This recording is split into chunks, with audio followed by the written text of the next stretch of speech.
And at 9, Dan Wootton Tonight, followed by headliners on TV, radio and online. This is GB News. On the Mark Steyn Show, we cover the stories a lot of people are scared even to mention. The stuff that really matters with some of the world's biggest thinkers. Now is his opportunity to kind of take the steering wheel of history. Break away from the flop at 8 o'clock on GB News with the Mark Steyn Show. I'm Michael Portillo. Join me on GB News on a Sunday morning for topical discussion, debate, arts and culture, and sometimes even ethical dilemmas. I don't always agree with you, Michael. Michael Portillo, Sundays on GB News, the People's Channel, Britain's news channel. Monday to Thursday on GB News, it's Bev Turner today from 10 a.m. We're going to be here for you, our GB News family, to keep you up to date, but also make you smile. The guy went from puberty to adultery. And I can't wait to bring a few of my own opinions. I have no time for cultural totalitarianism. We'll engage in passionate, but always polite debate, with your thoughts and opinions at the centre of it all. Monday to Thursday, 10 till 12, on TV, on radio and online.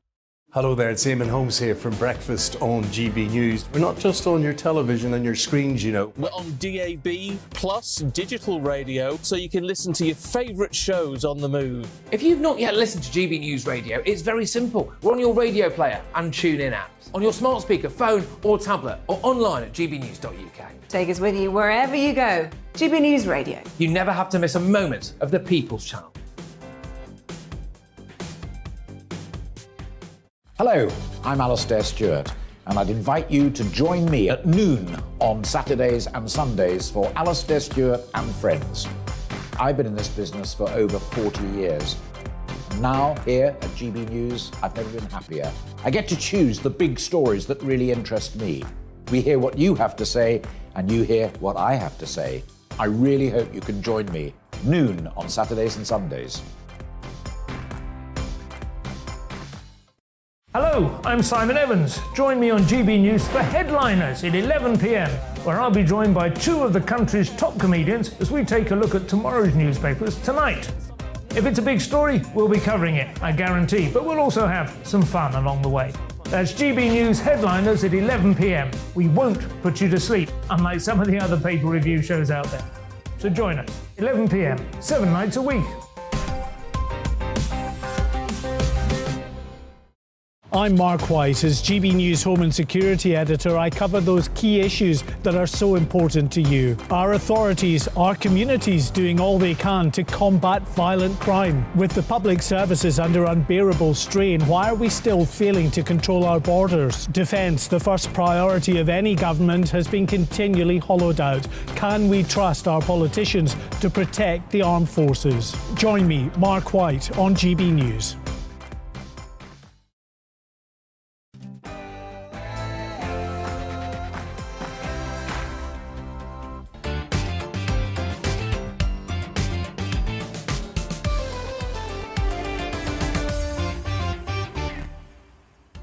Very good morning. Welcome to Bev Turner today on GB News, TV, radio and online. I hope you've had a lovely weekend. It is a brand new week and maybe we can find something to be cheerful about over the next 2 hours. I've got a glamorous panel to go through some big stories. I've got a great interview with MP Miriam Capes about the controversial online harm safety bill. And have you seen these images coming out of China? You don't want to miss this. The people are finally rebelling over authoritarian rule dressed up as zero COVID policy. And Matt Hancock making it to the final of ITV's I'm a Celebrity. Who on earth voted for him? My Common Sense correspondent June Slater will let us know what she thinks, and we've got a Twitter poll on that very topic. Stay with me for all of that, but first, here's your latest news with Rosie.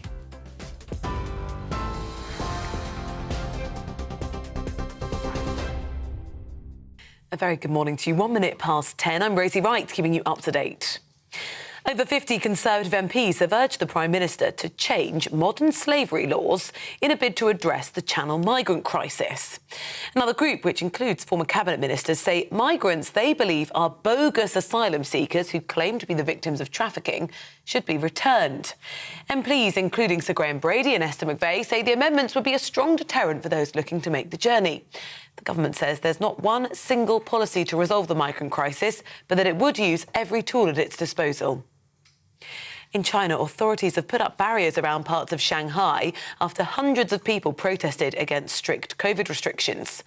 10 people were killed in a tower block fire over the weekend, and that sparked civil unrest in the capital Beijing, Shanghai and Wuhan. The demonstrators claim that coronavirus measures may have hindered their escape from the fire. They're calling for President Xi Jinping to resign. There's a huge police presence in some major cities. Many people have been detained. The number of that we don't know. Amid the chaos in Shanghai, a BBC journalist was arrested. Hey, are you okay? Barry, call the consulate now. Moments before, Ed Lawrence had been handcuffed by police. The BBC says he was beaten, kicked and held for several hours before being released. The broadcaster says the Chinese authorities claim they arrested him for his own good in case he caught COVID from the crowd. China's foreign ministry had this to say. The journalist did not identify himself as a journalist and did not voluntarily present his press credential. Local law enforcement officials were persuading people at the scene to leave. Those who refused to cooperate were then ushered away. China has always welcomed foreign journalists to conduct reporting activities in China in accordance with relevant laws and regulations. Armed forces could stand in for hospital staff as part of emergency plans to deal with possible strikes over the winter. Health officials are drawing up contingencies to cover frontline workers as ambulance drivers and paramedics consider joining nurses in their upcoming walkouts. The government says it's working on a range of options with the NHS to manage disruption during the industrial action.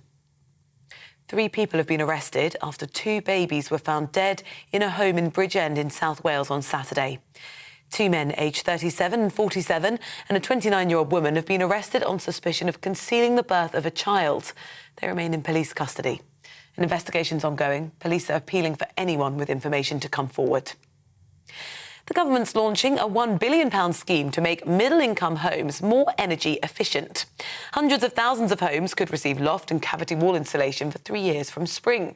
It's mostly being targeted at households that do not currently get support to upgrade their homes, with a fifth of the funding being targeted at the most vulnerable. The Business Secretary, Grant Shapps, told us the measures were to help households reduce their energy consumption. £1 billion, which is in addition to a lot more money that's been provided previously, is to allow anyone in any kind of housing, could be private rent, it could be their own home, could be social housing, to improve the property in order to make sure that it meets those higher standards. And that will save people, quite a lot of money. The Shadow Business Secretary, Jonathan Reynolds, told GB News Labour wants to insulate in 19 million homes as soon as possible. He does, though, welcome the government's pledge. He says the plans are not ambitious enough. It's about 10 years too late. I mean, this should have been a quick early win for the government, reducing people's fuel bills and doing the right thing by the environment. I mean, it's a win-win. Why has it taken so long? This government have neither the ambition or the direction.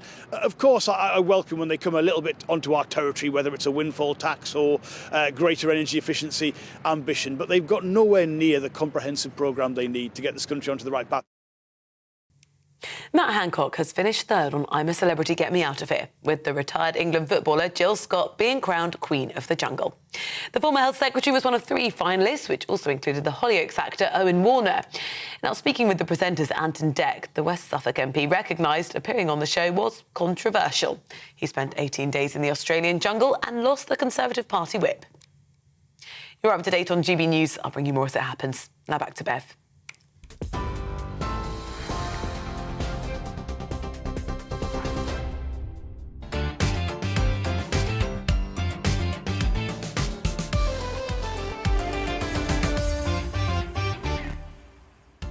Very good morning. Thank you for joining me here. I'm Bev Turner today on GB News. Now, have you seen these pictures of unprecedented protests in China against the country's increasingly authoritarian policies, wrapped up as a zero-COVID ambition? As we start to hear echoes of Tiananmen Square, what might Premier Xi Jinping do next?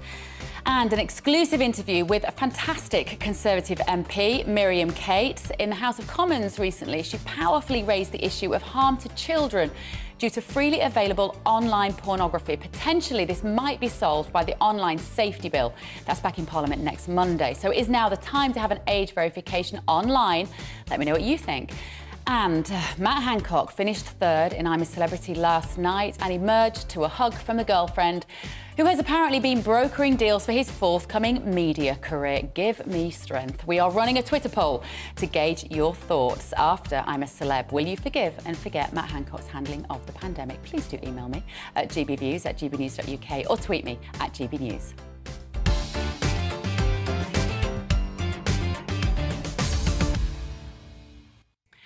So there have been these scenes of protests in China all over social media in the last couple of days. They finally made it onto the mainstream media this morning. People over there are basically angry at Xi's zero COVID approach, which involves mass testing, quarantines and snap lockdowns. Demonstrators in Beijing last night called for the resignation of the Premier Xi Jinping, and our political correspondent Tom Harwood is with me now. Very unusual, Tom, isn't it, to see a population which is normally so subservient and so compliant taking action like this? It's an incredibly unusual set of events that we've seen in the last 48 hours in particular, starting as sort of a very specific protest about the way in which people were physically locked into a tower block that caught fire, protesters saying that 10 people died who didn't need to have died due to the incredibly harsh restrictions that the Chinese Communist Party has placed on parts of the country in their zero COVID policy. But the significant thing is that this has spread. It's not just one sort of pocket of protest. This is now growing in many different cities across the country. It's growing in university campuses as well as large population centres. And that's something that's very specific because there have been little protests about things in the past in China. Usually they're contained and they don't really make it into the Western media at all. Indeed, they don't really make it into the Chinese media. People in the country don't know about them.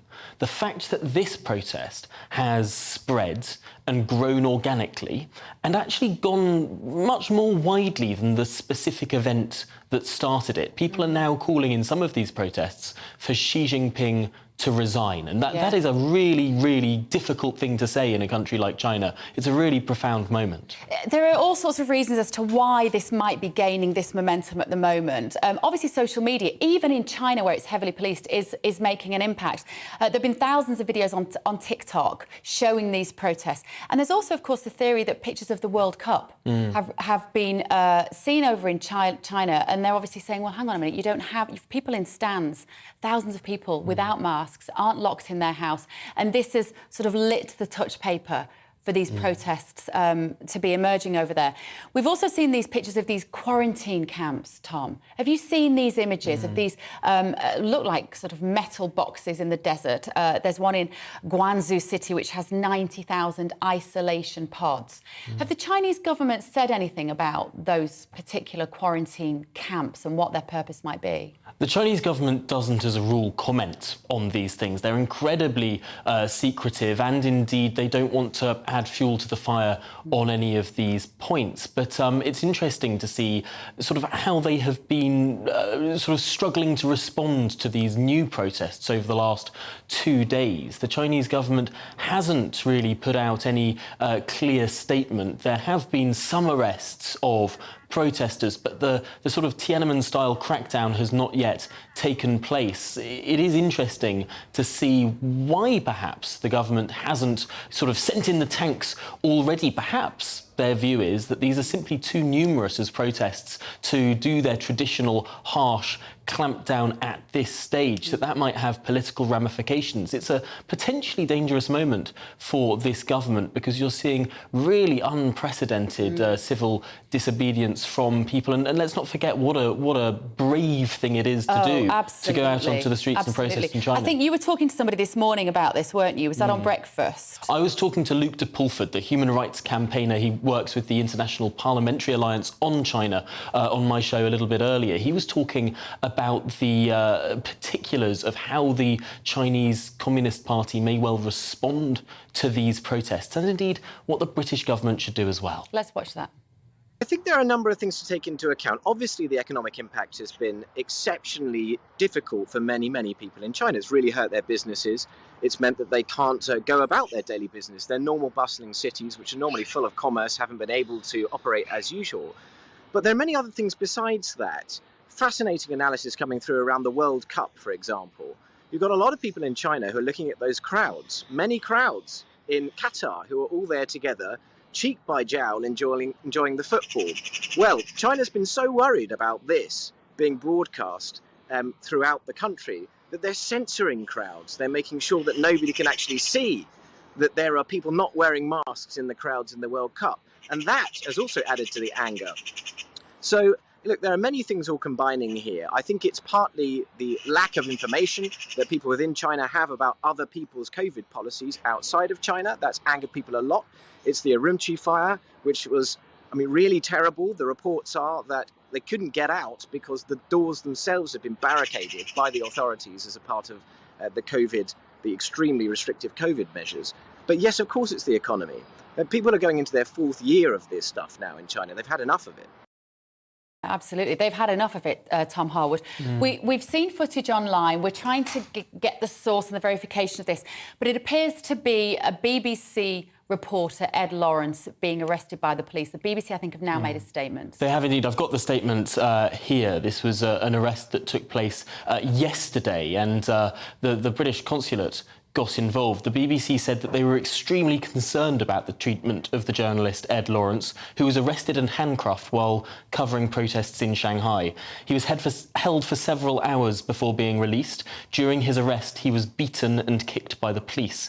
This happened while he was working as an accredited journalist. The BBC go on to say that it's very worrying that one of our journalists was attacked in this way whilst carrying out his duties. We have no official explanation or apology from the Chinese authorities beyond a claim by the officials who later released him that they had arrested him for his own good in case he caught COVID from the crowd. We do not consider this to be a credible explanation. They're the words of the BBC. For your own good, honestly. When authoritarian regimes with draconian zero COVID policies talk about doing something for your own good, we should all have our ears prick up. Tom, thank you so much. We will of course let you know as this situation evolves. People are making comparisons to Tiananmen Square. You might remember those particularly chilling images. And apparently it's the techno-nationalism of China which is holding back some of their measures to broaden and to widen this COVID debate out and to allow other people into advise on policy. Anyway, Tom, thank you. Right, after the break, I'm going to introduce you to my panel. I'm delighted. I'm going to be joined by Dr. Renee Hunderkamp. I'm going to be joined by Tonya Buxton and Professor Eric Kaufman. Don't forget to vote in our Twitter poll. We're asking you, after I'm a Celeb, will you forgive and forget Matt Hancock's handling of the pandemic? Roughly 22% of you say that you will so far forgive and forget his actions. Cast your vote now. Let me know what you think. Send me an email, gbviews@gbnews.uk, and you can tweet me at gbnews. Now's the weather. Looking ahead to today's weather, and the UK is looking foggy to start for some, with some showers around southern and western coasts. Let's take a look at the details.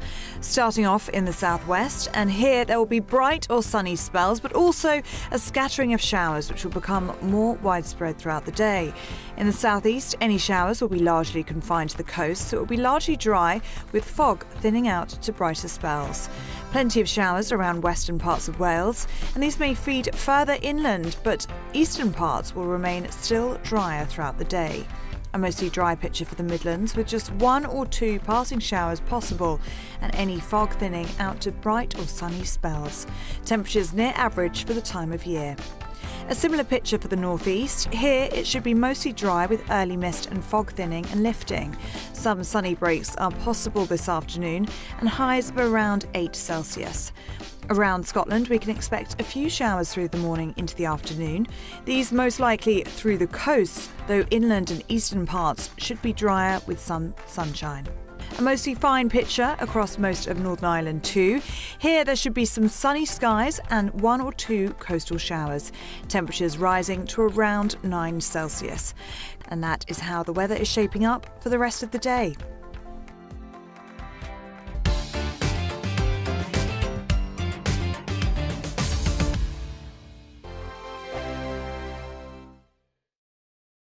We are GB News, and we'd like to say thank you to each and every one of you for bringing us your conversations, for helping our great nation find its voice. We are here for you on radio, television, and online, across England, Scotland, Wales, and Northern Ireland. It's not the BBC, you actually get your facts right. We are proud to be GB News, the People's Channel, Britain's news channel. Every Friday and Sunday night from 9, it's Mark Dolan Tonight. We're on the same page again. There's something good happening. Let Ian finish. Don't be such a cranky. That mini budget was the tip of the iceberg. And on Saturday, my show just got bigger. From 8, it's Mark Dolan's Saturday Night In. You can't govern a country if you can't speak. Stop talking. My God, we reached the end. I've never been early in my life. Only on GB News, the People's Channel. Hello there, it's Eamon Holmes here from Breakfast on GB News. We're not just on your television and your screens, you know. We're on DAB plus digital radio, so you can listen to your favourite shows on the move. If you've not yet listened to GB News Radio, it's very simple. We're on your radio player and TuneIn apps, on your smart speaker, phone or tablet, or online at gbnews.uk. Take us with you wherever you go. GB News Radio. You never have to miss a moment of the People's Channel. Monday to Thursday, 9 p.m. till 11 p.m. Join me, Dan Wootton. I'll bring you the sharpest takes and hottest debates. And it's about standards and public life. No, I'll tell you what's hypocrisy, Narendra. I guarantee you there'll be no spin. We believe in the UK. No bias, no censorship. It just doesn't make sense to me. He wasn't doing his job as Chancellor. And no reason to go to bed. So I guess they've always been quite woke. That's Dan Wootton Tonight on TV, radio and online. Monday to Thursday from 9 p.m. till 11 p.m. on GB News.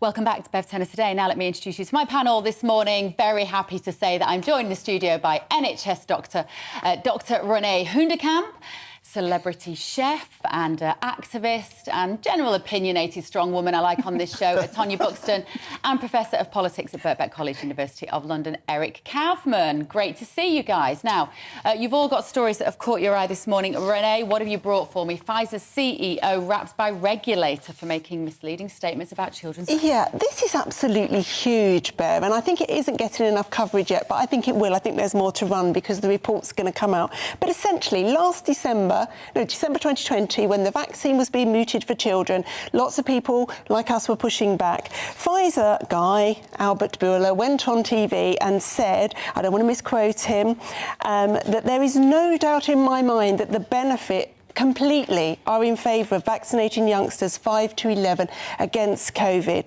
Kids will have severe symptoms. And, there were many people saying there's no evidence for that. What are you doing? Particularly us for them, Molly Kingsley, who has fought and championed children. So she actually made a complaint to the regulator of the pharmaceutical watchdog, the Prescription Medicines Code of Practice. And they initially ruled that not only were they misleading, but it was bringing the industry into disrepute, and all of those. They appealed. Pfizer have deep pockets. Don't forget this.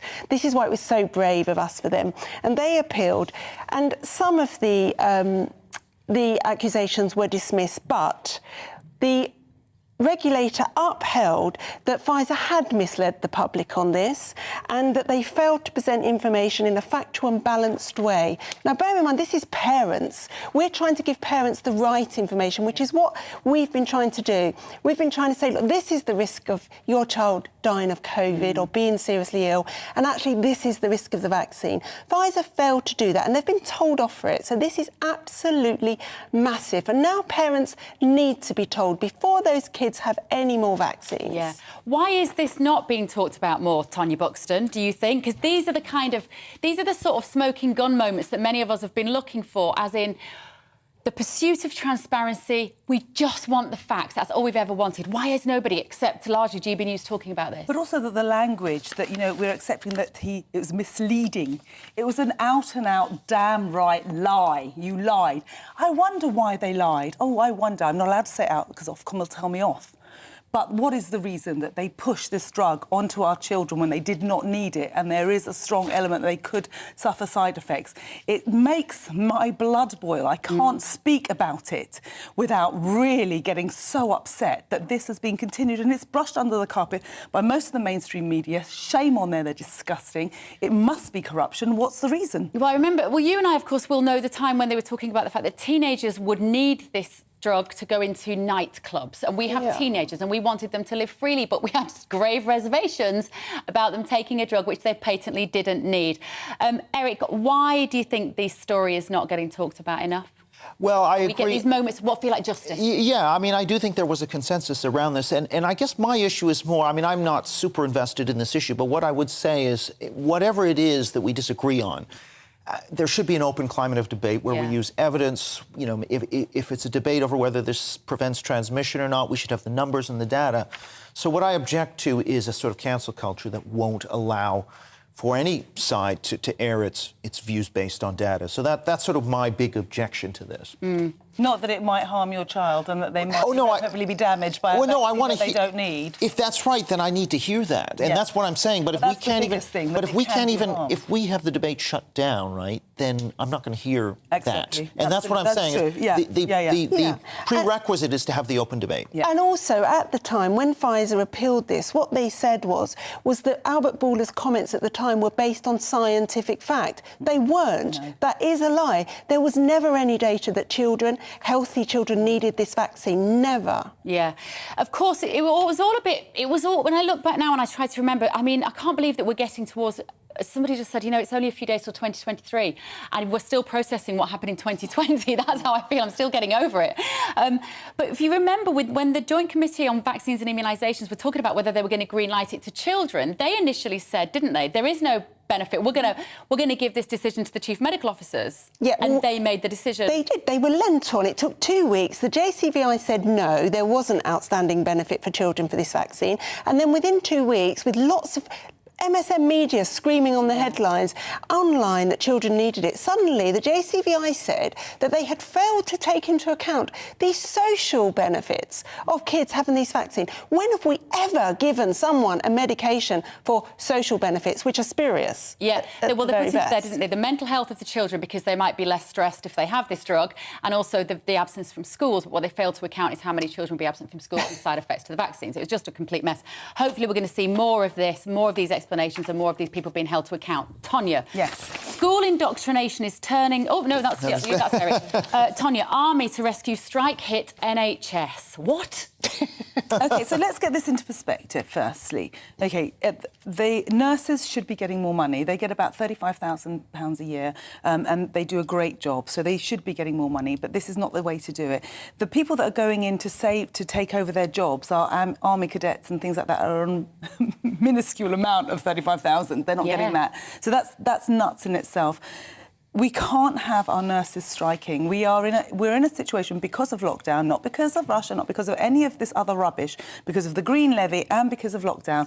We are in a situation that we are a country in crisis and we can't have our nurses striking now. The problem with the NHS is it has enough money. It has enough money to pay those nurses a really good wage, but it's, you know, $250,000 is going on. How many have they got? 20, 100 diversity managers and all these middlemen that don't actually work on the ground. Isn't it 50% of the NHS? How much is it, Benny? 50% of the NHS money goes to people that don't actually work in medicine. Now, Renee and I have decided, you're welcome to join us if you like, Bev, that we want the job.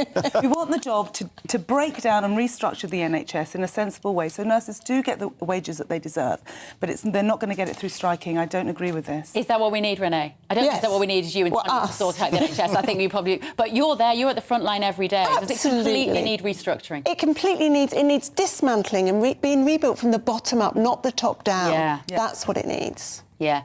Eric, what are your thoughts? Well, I mean, it is remarkable that the NHS for so many years has had these issues, and we haven't sort of seen a very systematic analysis how to restructure it. The fact you were mentioning earlier that there are different systems on each floor, not a single procurement hub, all of these problems. You would have thought by now, because there's such an interest, it's the major cost center in the economy, that they would have tried to sort this in a better way. So yeah, I think clearly some kind of an inquiry is needed. I wonder how it would go down, though, with the medical staff if the army are brought in to plug the gaps whilst they're on a strike. What does that look like, Eric? Yeah, I mean, it doesn't look good, I suppose, in the sense of sort of strike breakers, if you like. Yeah. And I don't know, could it get ugly? I don't know. You probably have a better idea. Don't forget that in hospitals we have the army working alongside us all of the time. So, for example, when I did vascular surgery, one of the registrars was an army doctor, because they do placements all of the time, long-term placements. So we do have it. Right. Okay. We're not unused to that, and they wear uniform. Oh, really? Oh, I did not know that. Okay, so I wonder why this is being kind of made out into the press to be something more than it would be. Military personnel called upon to plans to cope with war. I actually think there's a really big PR thing going on from Number 10 at the moment to make the NHS look like it might die tomorrow. Think you're right, that's what I'm The story yesterday about A&E 12-hour waits from that scene, that was actually a story from September. Yes. So as soon as I saw that, actually, my other half pointed that out to me. I thought, so there's a PR effort going on here to just make it look like... But don't we have that every year? Don't we have it every year? 7 days to save the NHS. I remember during Blair's time, it was the same thing. We had it constant. It's unrelenting. The NHS is broken. It needs to Yeah, every winter you feel like we're having this same conversation. Do you think we're just inevitably heading, Tonya, just to have a privatised system now? Because I don't think many people want that, but something has got to be done. It has to be done. It breaks my heart because the NHS was this holy grail, and unfortunately it stayed having the language around it as a holy grail. Oh, don't say anything bad about the NHS. They're all godlike there. And that carried on, that language carried on whilst it was clearly broken, and there's a lot of dodgy stuff going on in the NHS, lots of money going to pharmacy. Why does the NHS pay more for pharmaceuticals than any other country in Europe? Yeah. So it's like you said, Renee said earlier, that it's like putting wedding in front of it. If you put NHS in front of it, you pay more. If you put wedding in front of a photographer's fee, it's 10 grand more. Yeah. And that's what's happened. OK, right, Eric. School indoctrination is turning British youth woke. This is an article written by you. So sorry to sort of beat my own drum here, but yeah, this came out in the Telegraph, and really what this comes out of is a set of surveys that I did with Policy Exchange, which sort of reveal the extent of the indoctrination that's occurring in British schools. And I don't think the public really understand that a majority, this isn't just a few schools here and there, this is a majority of school children who are being taught these critical race and gender theory concepts like white privilege, systemic racism, patriarchy, and so forth. It's sort of 3/4 of the 18 to 20-year-olds. We asked them to reflect on what they were taught at school and which of these concepts they'd heard. So not only were 3/4 taught these things, but 70% of them were taught them as truth. That is, that there aren't respectable counter-arguments to this. So, I mean, this is absolutely massive. Now, in terms of the beliefs, well, you can take a few. One is, should J.K. Rowling be dropped by her publisher? 18 to 20s, they're split on this, right? Whereas the over 50s, it's 85%. No, she shouldn't be dropped. Only 5% she should. Or should Churchill's statue be removed from Parliament Square? Same numbers. The young people are split, with half of them, as many of them saying he should be removed as Remain, whereas the over 50s, it's massively in favor, like 85%. So that's what we're getting through the school system, and no one's doing anything about it. Well, you see, teenagers, just playing devil's advocate here, teenagers have always been susceptible to looking to what their peers are doing and going along with it, right? So how is this any different, Tonya, do you think? Well, unfortunately, those that disagree with the indoctrination that these kids are getting at school just keep quiet. I know that when there's kind of gender discussions in schools and things like that, my younger son is more open to be influenced by this, and we have to undo all that, deprogram all of that rubbish that goes on at school.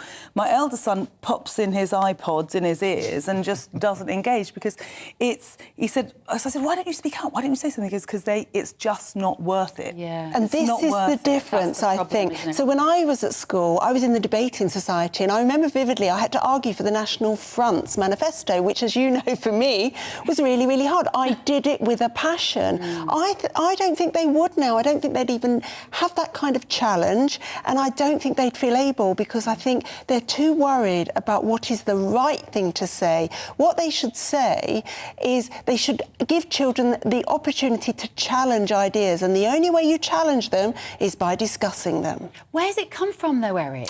So these ideas have been germinating in academia since the 70s and 80s, and you can see, even if you track academic journal article abstracts, and then suddenly the media picked up on this in the mid-2010s. So yeah, this ideology, which I call cultural socialism, which says that if you harm, even emotionally, someone from a disadvantaged group by offending them, that is a graver sin than not telling the truth or suppressing free speech. So what people do is they suppress truth and free speech in order not to offend.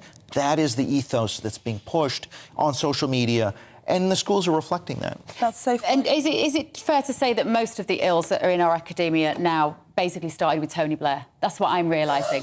That he sowed the seeds whilst in office, and we are seeing the trees grow from those particular ideologies, which all seemed... The idea of political correctness in and of itself when it started was OK. It was about language reflecting... I'm not sure it was okay. Well, I'm not sure our it was. reality had changed, and so if you've got a chair of a meeting is not a man, maybe you just call them the chair rather than the chairman. It's about language evolving to just reflect our reality. I don't think it was anything to be frightened of at that stage, but I think it's certainly morphed into something a bit more pernicious now because of the silencing aspect that comes along with it.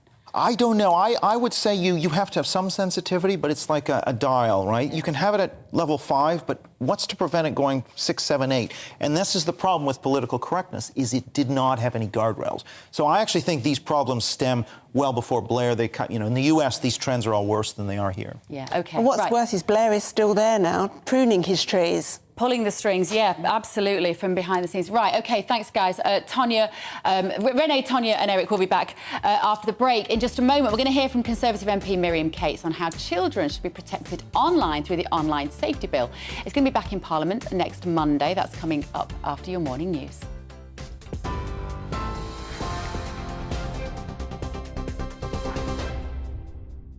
Good morning, it's 10:33. I'm Rosie Wright, keeping you up to date. Over 50 Conservative MPs have urged the Prime Minister to change modern slavery laws in a bid to address the Channel migrant crisis. The group, including former cabinet ministers, say migrants they believe are bogus asylum seekers who claim to be victims of trafficking can't object to being returned to their home country. MPs, including Sir Graham Brady and Esther McVeigh, say the amendments would be a strong deterrent for those looking to make the journey. In China, authorities have put up barriers around parts of Shanghai after hundreds of people protested against strict COVID restrictions. 10 people were killed in a tower block fire over the weekend. That sparked civil unrest in the capital, Beijing, Shanghai and Wuhan. Demonstrators claim that coronavirus measures may have hindered people trying to escape from the fire. They're calling for President Xi Jinping to resign. There is a huge police presence in some major cities. Many people have been detained. That specific number is unknown. The government's launching a £1 billion scheme to make middle-income homes more energy efficient. Hundreds of thousands of homes could receive loft and cavity wall insulation for 3 years from spring. It's mostly being targeted at households that don't currently get support to upgrade their homes, with a fifth of funding being targeted at the most vulnerable. Matt Hancock has finished third on I'm a Celebrity, Get Me Out of Here. The retired England footballer Jill Scott was crowned Queen of the Jungle. The former Health Secretary was one of 3 finalists, which also included the Hollyoaks actor Owen Warner. Now, speaking with Anton Deck, the West Suffolk MP recognised that appearing on the show had been controversial. He spent 18 days in the jungle and lost the Conservative Party whip. TV, online, DAB+ radio. You're now up to date on GB News.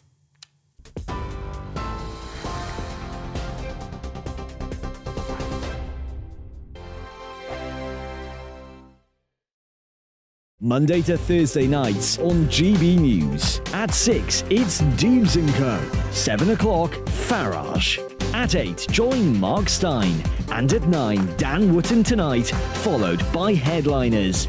On TV, radio and online. This is GB News.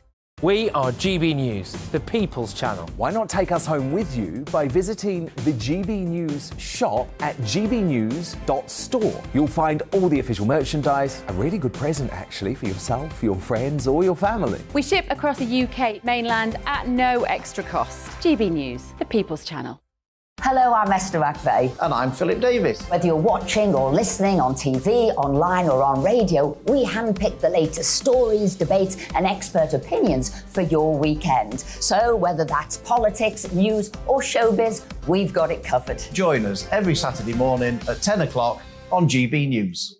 Monday to Thursday on GB News, it's Bev Turner Today from 10 a.m. We're going to be here for you, our GB News family, to keep you up to date, but also make you smile. The guy went from puberty to adultery. And I can't wait to bring a few of my own opinions. I have no time for cultural totalitarianism. We'll engage in passionate, but always polite debate with your thoughts and opinions at the centre of it all. Monday to Thursday, 10 till 12, on TV, on radio and online. Hi there, it's Stephen and Anne. At breakfast from 6 a.m, you'll always be caught up with everything you need to know. The latest headlines, opinions and debates. We'll bring you the good news and the bad, but most of all, we're here for you. Remember, send in your views and let us know what you would like us to talk about. That's because we're your news channel. And every morning at 6 a.m, it's breakfast on GB News.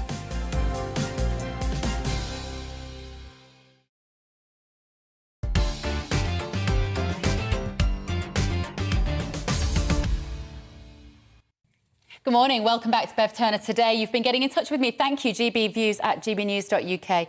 Rob has said, what a shame that the army doesn't have a union. Once again, the military personnel are being misused and abused to break strikes by workers who earn far more than them in basic pay, just like the fireman strike. Scandalous. This was in relation to the conversation we were just having about the NHS possibly bringing in the army to plug some of the gaps if our nurses go on strike. And Clive has said Tonya is so correct in what she said.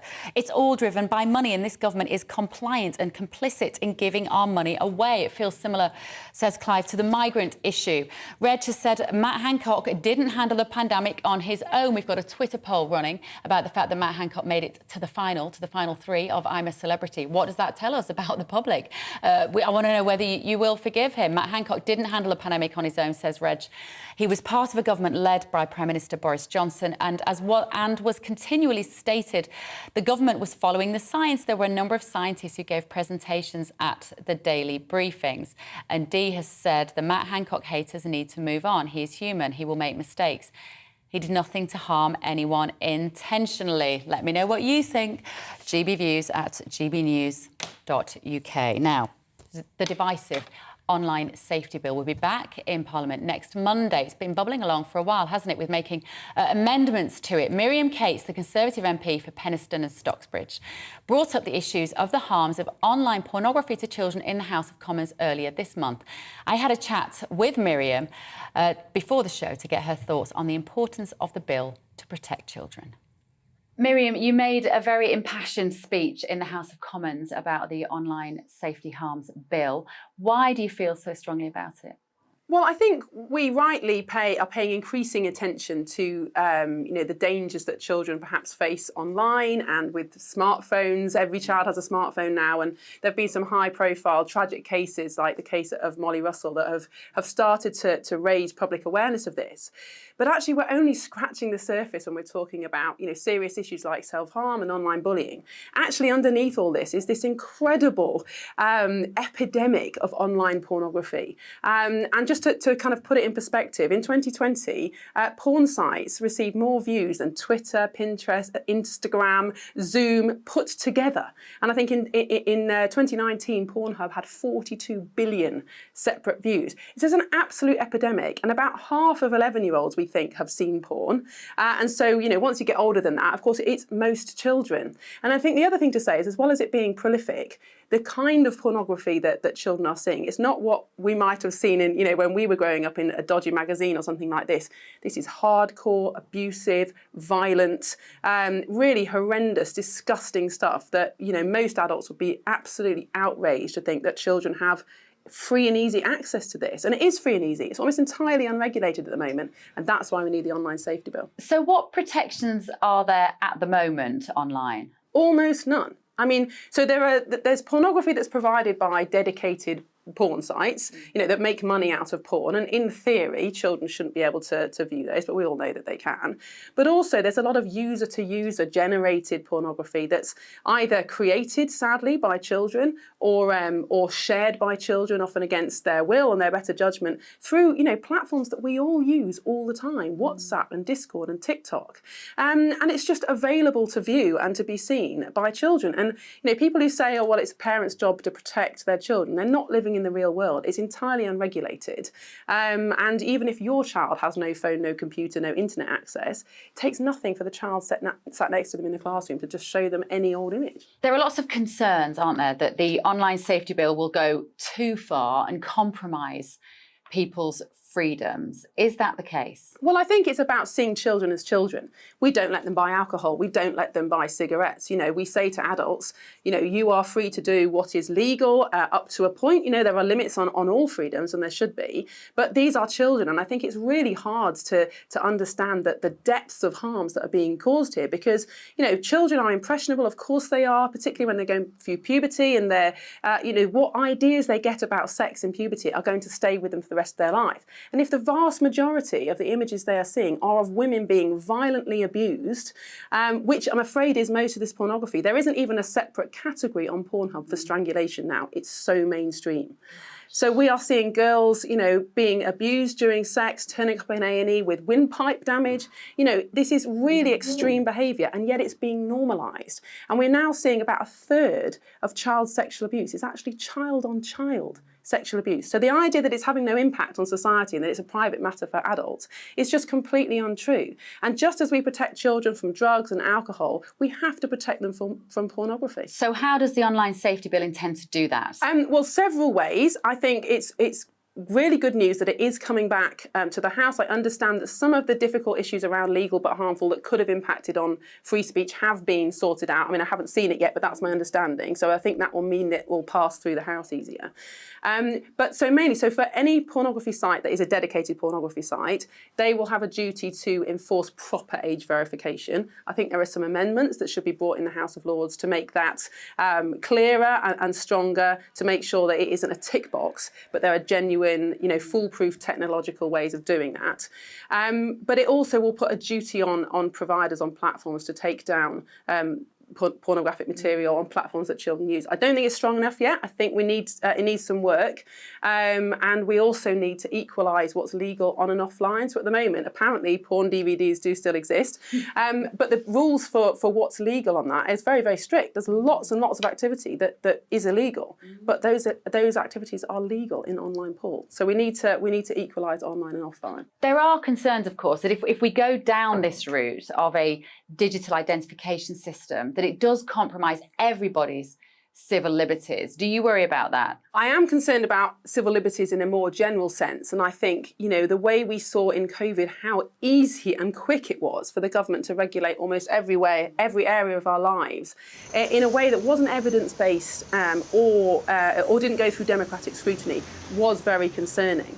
But I think we need to separate that from this issue, because the online safety bill has been through an enormous amount of democratic scrutiny and has changed a lot as a result. And I think it's a bit like saying, with the opiates trade, a few hundred years ago, we shouldn't regulate it because it's a matter of personal freedom. Everything has limits, and that includes personal freedom. And when something is harming children and harming society as much as pornography is, I mean, not to mention the high-profile rapes and murders that have been committed just in recent years by men who are addicted to hardcore porn, we can't stand up and say this is just a freedom issue. It isn't. It's actually a public health issue. And I think alongside the online safety bill, we do need some proper research. And it'll be building legislation on proper research and democratic scrutiny that will make sure that civil liberties are appropriately respected, whilst also protecting people that we desperately need to protect. I can't help feeling that we missed the boat here, Miriam, didn't we? At what stage do you think somebody, the government or a regulator, should have stepped in and said, this internet thing is going to cause more harm than good? Well, the short answer is money. I mean, look how powerful the tech companies are, how much money they have. It's not in their interests for this kind of regulation. They could stop children viewing pornography right now, today, if they wanted to, but they won't. And that's why, unfortunately, we've got to go down the legislative route. It's also true the government has missed a boat on this. I think it was in our 2015 Conservative manifesto that we promised to do something about this.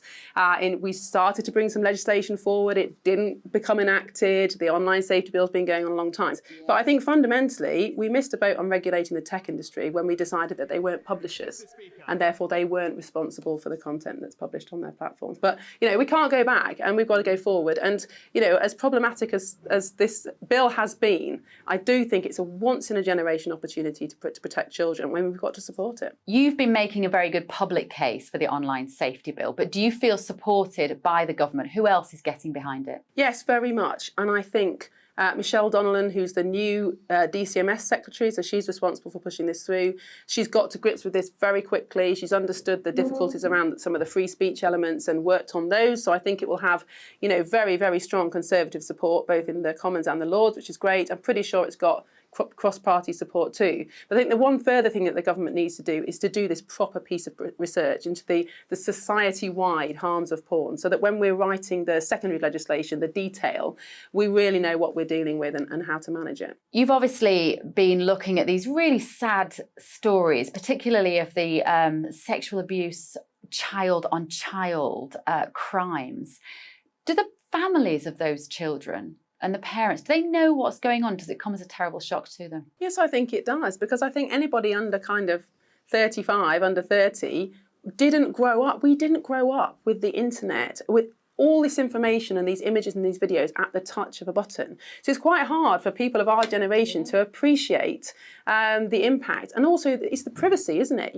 When we were kids, our parents basically knew what we were doing. We might be able to sneak off and do something behind their back, or, we might be able to ring. Exactly. But if you rang your friend, you're in the hallway. They could hear everything you say. And there's children now, the influences on them are way beyond parental control. And so, yes, of course, parents just really don't understand what's going on. And I think it's just shocking. Do you think that the phone companies should actually sell the handsets with the security tech already on board? Absolutely. And the latest Apple devices, the latest update, they do have this inbuilt mechanism that can recognise, I think, nude images.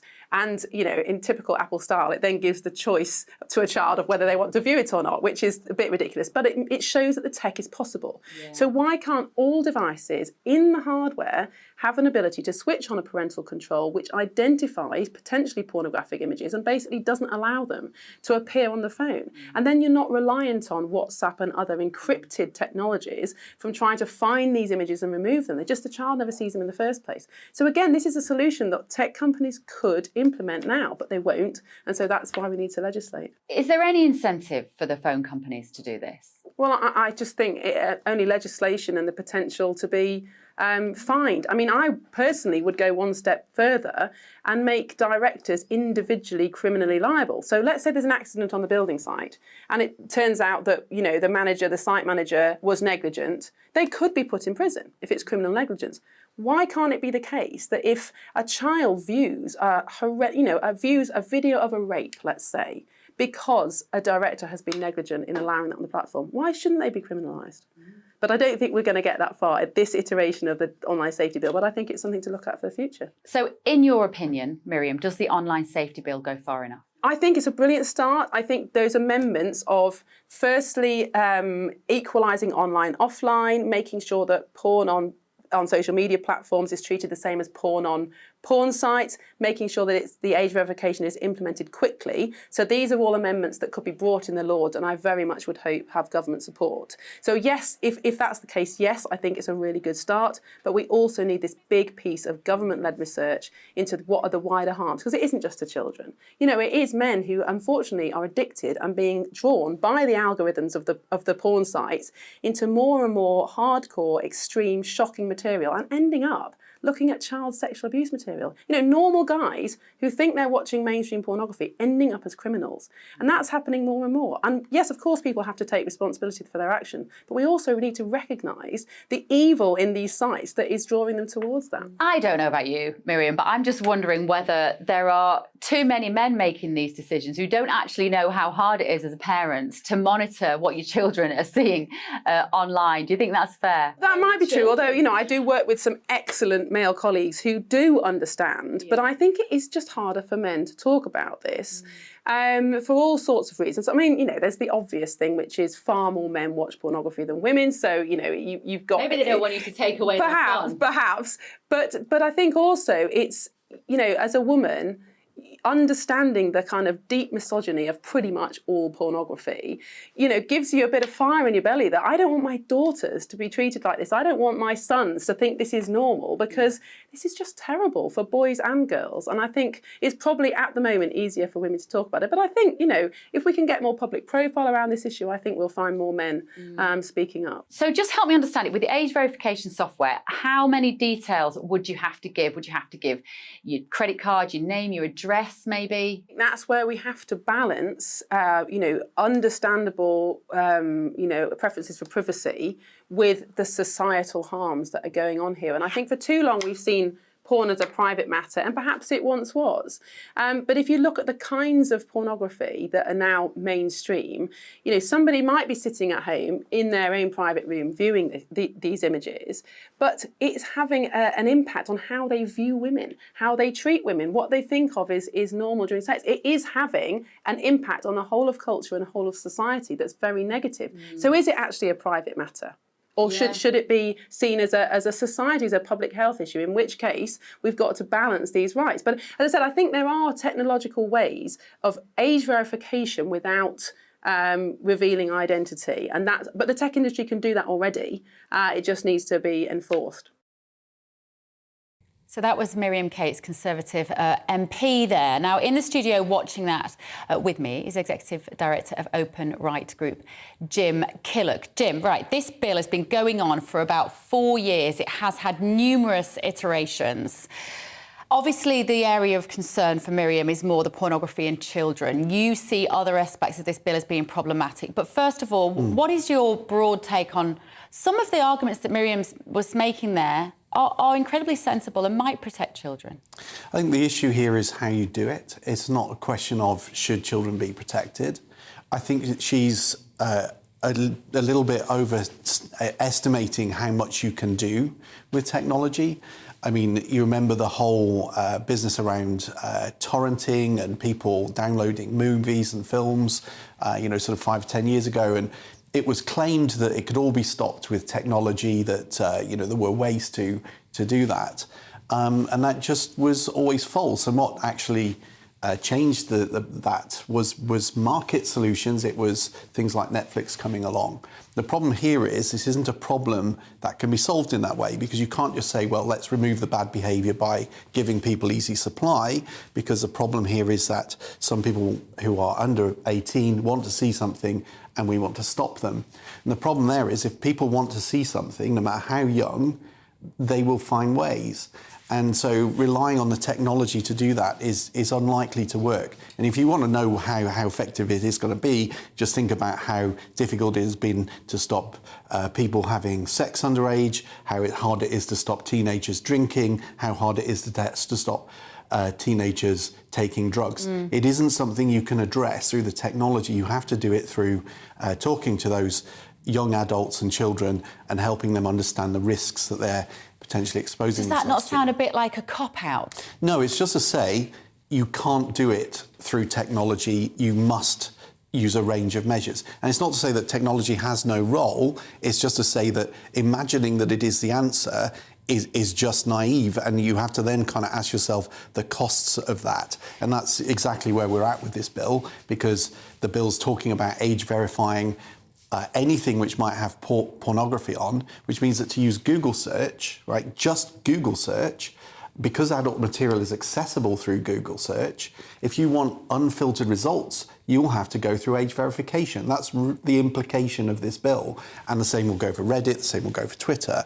And I would just suggest that having filtered content on Google search or Twitter and only being able to access it without all that material being removed through age verification is a pretty steep cost for something which is probably posing very little risk to children, actually. So what is that cost then, Jim? Well, for a start, you actually have to go through that process, right? You know, every adult has to prove their age, despite the fact they're an adult. And then secondly, the technologies that do that can be intrusive.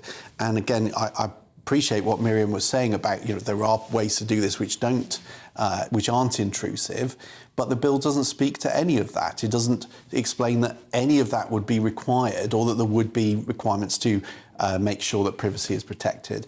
And that isn't a mistake. They've just decided to ignore it. They've known this was a problem. It was a problem with the Digital Economy Act, and they have refused to do anything to sort this out. So let us understand this in a real-world scenario. If this online harms bill is passed in its current stage, what does that mean to the average internet user? It means that you get a kind of child-friendly environment where anything that is remotely risky in the view of the ministers can't be accessed until you've proved your age. And would you have to do that every login, do you think, or is it just something like, you know, how when you do your Google, we remember your details? Will they just remember the details on that device? I imagine that you would end up basically having to log into everything and then to prove your age, and then it kind of knows that. So, you know, it means you have everything more logged in as well. Less sites can be just browsed or seen. You have to kind of have accounts, and that means that those websites are also then probably tracking much more about you because you are logged in as a user. So the privacy cost is actually pretty high because suddenly all these sites know vastly more about you than they did before. And why is that dangerous? Well, you know, it's always dangerous when companies know more and more about you because that information can be used and sold. And you see that in the States at the moment. You know, if you go to the States and try to apply for insurance, they are allowed to and actually check your internet history. And if you're, you know, browsing gambling sites or, you know, maybe kind of clearly are smoking and that doesn't accord with what's gone into the insurance thing, or they just think that, you know, basically you look undereducated because of the sites that you visit, you know, you can get penalised for your health insurance or car insurance or whatever it happens to be. And of course the government is moving that way in data protection or trying to loosen up those sorts of controls so more of that kind of business model can be introduced here. So do you have concerns about the bill in this current form, and what do you think can be done about it? Well, I mean, bluntly, it needs a rethink. It needs to, you know, we need to kind of just start again and say, right, let's think about what proper processes for removing illegal material are. Let's make sure that there are appeals and ways to get to the courts so that courts can judge what is right and wrong rather than just the companies. You know, I do not trust Mark Zuckerberg or Elon Musk with my free speech boundaries. You know, they're totally random people sometimes. I want courts to decide that. OK, thank you so much. It's great to hear both sides of that debate, and both very persuasive. Jim Killick there, Executive Director of Open Right Group.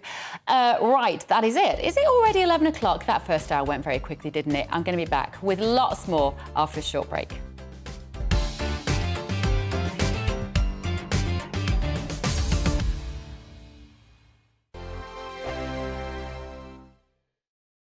Every morning from 6 o'clock, we'll wake you up with GB News Breakfast with all the stories you didn't know from the night before. So whether it's serious news, entertainment, or your own views from all over our great nation, we're here to kick off your day with a smile. And the national media should be reflecting and reporting what's happening here. You will notice the northwestern accents.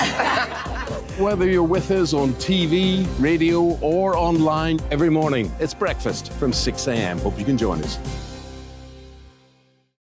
Join me every Sunday at 6 p.m. for Gloria Meets. In exclusive interviews, I'll be finding out who our politicians really are and what they really think. I think I've seen probably quite enough of Matt Hancock to last me a lifetime. I'll also be getting to know you better, travelling to find out what you think about the politicians who are fighting for your vote. They've got to get this country back on track. Join me every Sunday at 6 p.m. only on GB News, on TV, radio and online.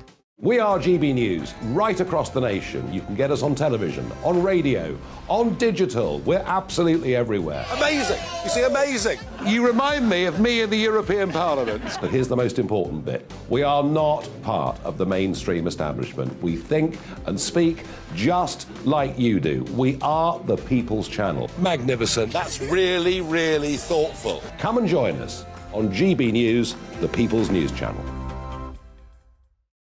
My name's Tom Harwood and join me 9:30 a.m. every weekday for The Briefing, your one-stop shop for everything you need to know about what's going on in politics today. I wonder if this is a deal that might need to be like the biscuits in this factory, twice baked. Is there not an opportunity here to win out against the extremes? Tom Harwood, GB News. What are you going to do about it? Things should have been done differently, and they certainly are being done differently. Don't miss it. The Briefing with me, Tom Harwood, 9:30 Monday to Friday on GB News.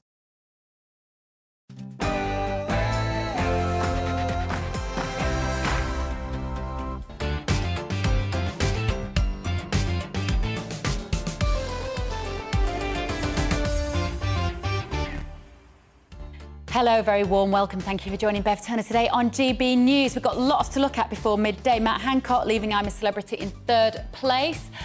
Not in disgrace. Do you think he was or was he not? You know what I think about this. We've got a Twitter poll running on it. We've also got a British museum that's closing its doors after 15 years over fears that it is perpetuating racist, sexist and ableist theories. And as always, I'll be joined by my fantastic panel talking about the day's top stories. That's all coming up after a look at the latest news with Rosie.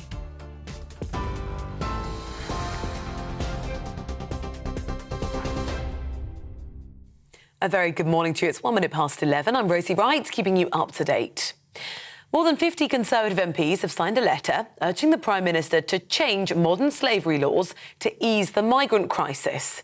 The group, including former cabinet ministers, says migrants they believe are bogus asylum seekers who claims to be the victim of trafficking can't then object to being returned to their home country.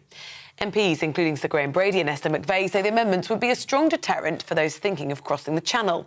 The government says there's not one single policy to resolve the migrant crisis, but that it would use every tool at its disposal. In China, authorities have put up barriers around parts of Shanghai as hundreds of people continue to protest overnight against strict COVID restrictions. 10 people were killed in a tower block fire over the weekend. That sparked civil unrest in major cities. Demonstrators claim that coronavirus measures may have hindered people's escape from the fire. They're calling for the president to resign. There's a huge police presence in some major cities. Many people have been detained. The human rights campaigner Luke de Pulford told GB News the protesters will continue until their demands are heard. There are many things all combining here. I think it's partly the lack of information that people within China have about other people's COVID policies outside of China. That's angered people a lot. It's the Urumqi fire, which was, really terrible. The reports are that they couldn't get out because the doors themselves have been barricaded by the authorities as a part of the extremely restrictive COVID measures. But yes, of course, it's the economy. People are going into their 4th year of this stuff now in China. They've had enough of it. Amid the chaos in Shanghai, a BBC journalist was arrested, which the Foreign Secretary described as deeply disturbing. Hey, are you okay? Barry, call the consulate now. Moments before, Ed Lawrence was handcuffed by police. The BBC says he was beaten, kicked and held for several hours before being released. The broadcaster says the Chinese authorities claim they arrested him for his own good in case he caught COVID from the crowd. Armed forces could stand in for hospital staff as part of emergency plans to deal with possible strikes over the winter. Health officials are drawing up contingencies to cover frontline workers as ambulance drivers and paramedics consider joining nurses in their upcoming walkouts. The government says it's working on a range of options with the NHS to manage disruption during industrial action. 3 people have been arrested after 2 babies were found dead in a home in Bridgend in South Wales on Saturday. 2 men aged 37 and 47 and a 29-year-old woman have been arrested on suspicion of concealing the birth of a child. They remain in police custody. An investigation's ongoing and police are appealing for anyone with information to come forward. The government's launching a £1 billion scheme to make middle-income homes more energy efficient. Hundreds of thousands of homes could receive a loft and cavity wall insulation for 3 years from spring. It's mostly being targeted at households that do not currently get support to upgrade their homes, with a fifth of funding being targeted at the most vulnerable. The Business Secretary, Grant Shapps, told us the measures were to help households reduce energy consumption. £1 billion, which is in addition to a lot more money that's been provided previously, is to allow anyone in any kind of housing, could be private rent, it could be their own home, could be social housing, to improve the property in order to make sure that it meets those higher standards. And that will save people, quite a lot of money. The Shadow Business Secretary, Jonathan Reynolds, told GB News Labour wants to insulate 19 million homes as soon as possible. Although he welcomes the government's pledge, he says the plans aren't ambitious enough. It's about 10 years too late. I mean, this should have been a quick early win for the government, reducing people's fuel bills and doing the right thing by the environment. I mean, it's a win-win. Why has it taken so long? This government have neither the ambition or the direction. Of course, I welcome when they come a little bit onto our territory, whether it's a windfall tax or greater energy efficiency ambition, but they've got nowhere near the comprehensive programme they need to get this country onto the right path. Matt Hancock has finished third on I'm a Celebrity, Get Me Out of Here, with the retired England footballer Jill Scott being crowned Queen of the Jungle. The former Health Secretary was one of 3 finalists. It also included Hollyoaks actor Owen Warner. Now, speaking with the presenters Anton Deck, the West Suffolk MP recognised appearing on the show was controversial. He spent 18 days in the Australian jungle and lost the Conservative Party whip. You're up to date on GB News. I'll bring you more as it happens. Now back to Bev.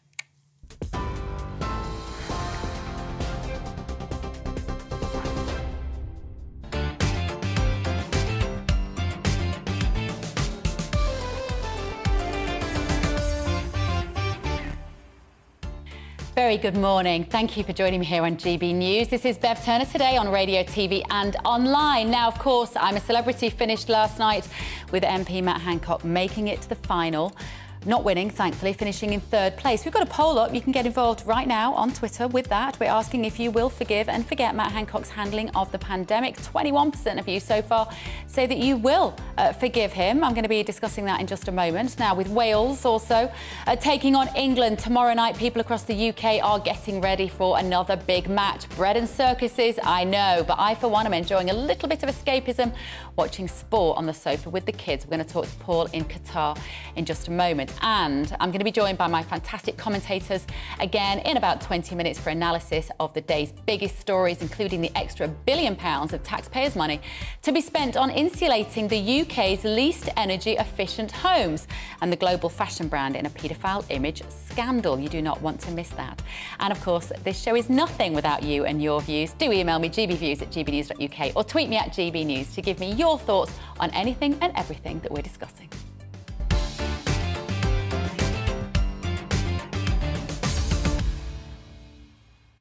Now, we should be talking about the winner, probably, but Matt Hancock finished in 3rd place during last night's final of I'm a Celebrity. The former Health Secretary was beaten by footballer Jill Scott and Hollyoaks star Owen Warner. But has the MP's participation in the show been controversial, or have people's perceptions of him changed? Joining me now is June Slater, self-proclaimed Chief Gammon. I call you our common sense correspondent, June, because I think that's what you are. It is lovely to see you. And I know you have very, very strong opinions on this. Is it just that British people have got very short memories, do you think, June? Well, I think they're being manipulated again and can't see it because they want to watch the show. I normally would watch it, but I've boycotted it because I couldn't do that to the people who have suffered at the hands of his decision making. Just to show you how this is wrong on every single level, you're running a Twitter poll, right? And people will be able to vote about Matt Hancock. They get 1 vote from their 1 Twitter account. In this particular voting system for I'm a Celebrity, individuals voting from a phone or a mobile can vote up to 600 times. And his PR firm have been on TikTok targeting the younger audience who, let's face it, at the beginning of this would have been 14, 15, who are now 17, 18, 19. They won't see politics the way we older people do. They won't probably even know anyone in a care home who died, who could have probably been saved by not being there. They won't know anyone who was sent into care for respite, who just happened to hit the care home at the wrong time and ended up never coming out. because they died in there. There's so many things gone wrong with this decision making. Then subsequently, 2 years later, a fact that people seem to forget or not know about is the High Court ruled against Matt Hancock's decision making. They didn't just say it was unsuitable, they said it was unlawful. And the only thing the public got, those who died, those who suffered, those who couldn't see and hug loved ones, the only thing they got was Matt Hancock on the hoof walking to yet another busy boy meeting where he said, well, of course, just like the Prime Minister this morning, I have apologised for this. Well, I don't think that's enough. And if it was me and I was involved at all, be it for the right or wrong reasons, I would have the common sense, decency and humanity to step away from the affray, keep a low profile, do my job in my constituency and get on with my life and try and pick up the pieces. Instead, he's having a go at laundering his sullied reputation by going on a light entertainment show just 17 months after he had to resign for breaking his own rules. Absolutely. We're sitting here obeying the rules, thinking that we're in a good pair of hands when his hands are sliding up and down Gina's support tights, whilst we can't even go and kiss our Grammy. So I didn't want to watch it, June, but I love the series. I normally watch it. There's something about a winter's night, watching sunny pictures, Ant and Decca harmless. In a world before COVID, it was fantastic entertainment. I did watch it this time because my children wanted to watch it. Obviously, at 9 o'clock, I was watching GB News, Dan Watton or Mark Dolan. But I would tape it with the kids and we'd watch it when they came home from school the next day. So I was fascinated to watch his evolution from the moment he got in there and how he won over the campmates. And I think, and my children particularly, I think you're right, I think it's a lot of the young people who voted for him. My children thought he was fabulous and funny and a bit odd and a bit geeky and a bit quirky. I was sitting there telling them they were wrong and that he had a lot of questions to answer. But isn't that how he's won this? It's been a lot of the young people, maybe, like you say, who are on TikTok. He's very cleverly run an orchestrated campaign to popularise himself with youngsters. He's been totally focused on rebooting his career because what will happen, he'll get the whip back as soon as his plane touches down at Heathrow. Currently, don't forget, because of his government and the rules that he was party to, the people who got injured from the vaccine, who have been debilitated and unable to work, have a ceiling to claim £120,000 to see them through the rest of their life. This man is getting £400,000 for 3 weeks primetime TV to help him build his reputation. Believe me, eating a kangaroo's anus is just easy peasy for Matt Hancock because he seems to have absolutely zero scruples and obviously the same amount of taste buds. So we see a man who was at the forefront of keeping us safe. It didn't work on many levels. It cost us a fortune giving contracts out like confetti to Tory friends. And we're sitting here and we have a nation of people who are cheering him on. I know. Well, June, a lot of our viewers, surprisingly, even GB News viewers, who are the most switched on and awake people out there in the country, a lot of them are saying, look, he was just the mouthpiece. This is Gary on Twitter. He was just a mouthpiece. If it wasn't him, it would have been someone else. If Labour were in power, nothing would have changed. Our leaders weren't leading. They were being told what to do and to say, and we all followed along like sheep.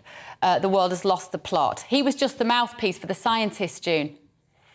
Well, it's irrelevant because all the other scientists did have the good grace not to go in the jungle. I've said before, this is nothing to do with him particularly. I wouldn't have even attacked him as I have, and I've tried my best on every single public platform there is on Facebook to draw people's attention to the fact that people said goodbye to their next door neighbours and different people never saw them again, unable to visit them. And this man has the audacity and the stupidity of the non-Tory Conservative Party to allow him to do it. They should have reeled his neck in.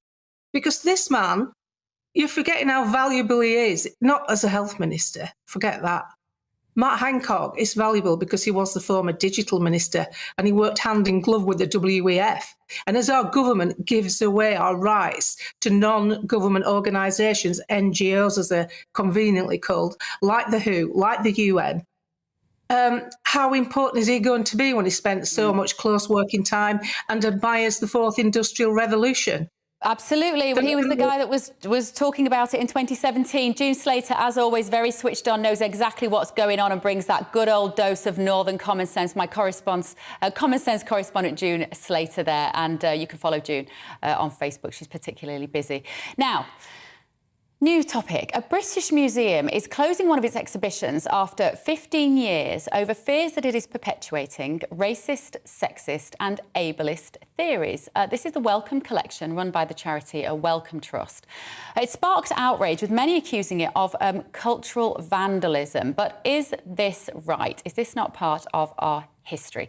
Well, I'm delighted to say that I'm joined by a new guest here on GB News, Sir Geoffrey Palmer, Professor Emeritus in the School of Life Sciences at Heriot-Watt University. Thank you so much for coming on this morning, Jeff.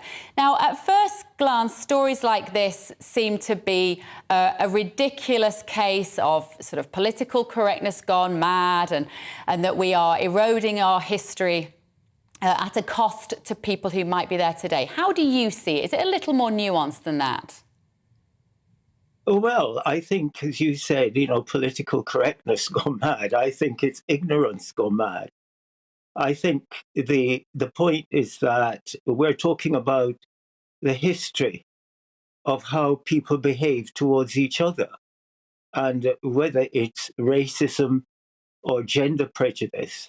These two aspects of the way we behave, in the past and today, they're critical.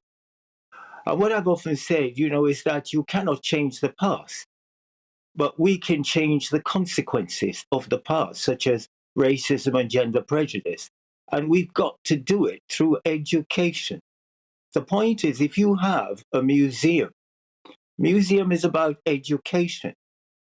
The point is that the articles there, or the items, are just exactly the same as they were 100 years ago. The point is that the interpretations which were put on them are quite different from how we know the past was. And when I read the article, one of the things which it says is the museum is being closed because the stories were told excluded the black stories or the stories about women. That's exactly why it should be kept, because those stories should be told, because if you don't tell them, people will say, and I've had this in many, many lectures I've given, or in many situations I've been, where they say you're talking to men and they sit and they're not listening, because you've not provided evidence to convince them that what you're saying is relevant. And therefore, this history is about the relevance of the content of it. So Geoffrey, what do you think is the logic behind it? Who is making these decisions? What forces are at play? What paradigm shift, maybe, is the phrase, is at work to mean that we are now scared of allowing people access to see our history in the context at which it was created? Well, I think, it's very sad, but maybe it's because it's horrific. It's where, in fact, people, for example, designated people as different races.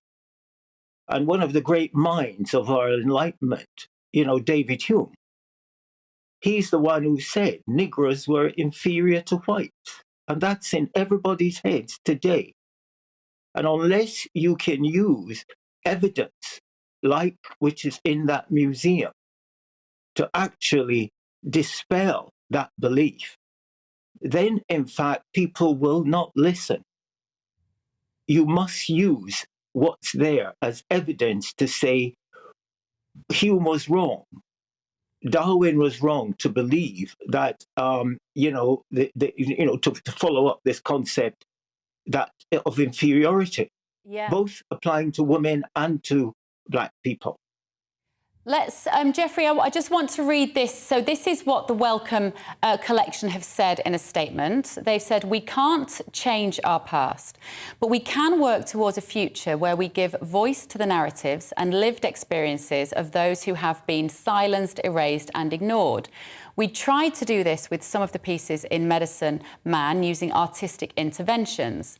But the display still perpetuates a version of medical history that is based on racist, sexist and ableist theories and language. What's your reaction to that statement? What are they getting wrong? Well, what they're getting wrong is they're saying one thing and doing another. They're saying that we've got to correct this. How can you correct it if it's missing and locked up and stored away? It's nonsense.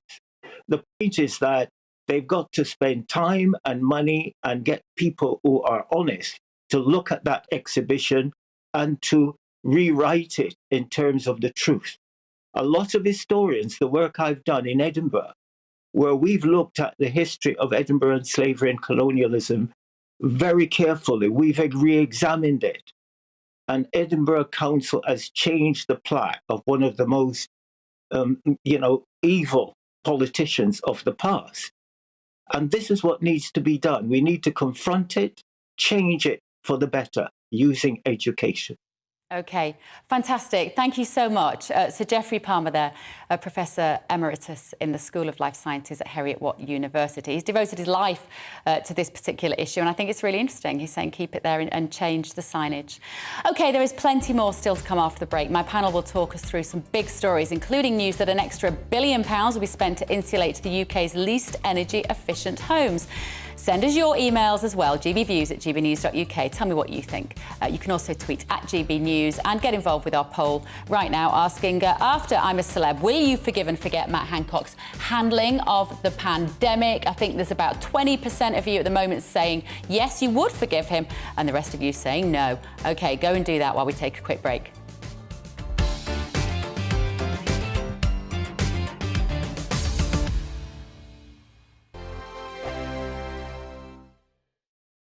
Monday to Thursday, 9 p.m. till 11 p.m. Join me, Dan Wootton. I'll bring you the sharpest takes and hottest debates. And it's about standards and public life. No, I'll tell you what's hypocrisy, Narendra. I guarantee you there'll be no spin. We believe in the UK. No bias, no censorship. It just doesn't make sense to me. He wasn't doing his job as Chancellor. And no reason to go to bed. So I guess they've always been quite woke. That's Dan Wootton tonight on TV, radio and online. Monday to Thursday from 9 p.m. till 11 p.m. on GB News.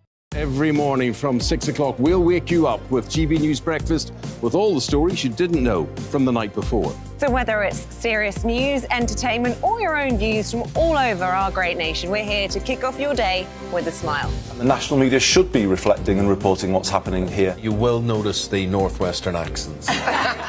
Whether you're with us on TV, radio, or online, every morning, it's breakfast from 6 a.m. Hope you can join us. Hello there, it's Eamon Holmes here from Breakfast on GB News. We're not just on your television and your screens, you know. We're on DAB plus digital radio, so you can listen to your favourite shows on the move. If you've not yet listened to GB News Radio, it's very simple. We're on your radio player and tune-in apps, on your smart speaker, phone or tablet, or online at gbnews.uk. Take us with you wherever you go. GB News Radio. You never have to miss a moment of the People's Channel. Join me every Sunday at 6 p.m. for Gloria Meets. In exclusive interviews, I'll be finding out who our politicians really are and what they really think. I think I've seen probably quite enough of Matt Hancock to last me a lifetime. I'll also be getting to know you better, travelling to find out what you think about the politicians who are fighting for your vote. They've got to get this country back on track. Join me every Sunday at 6 p.m. only on GB News, on TV, radio and online.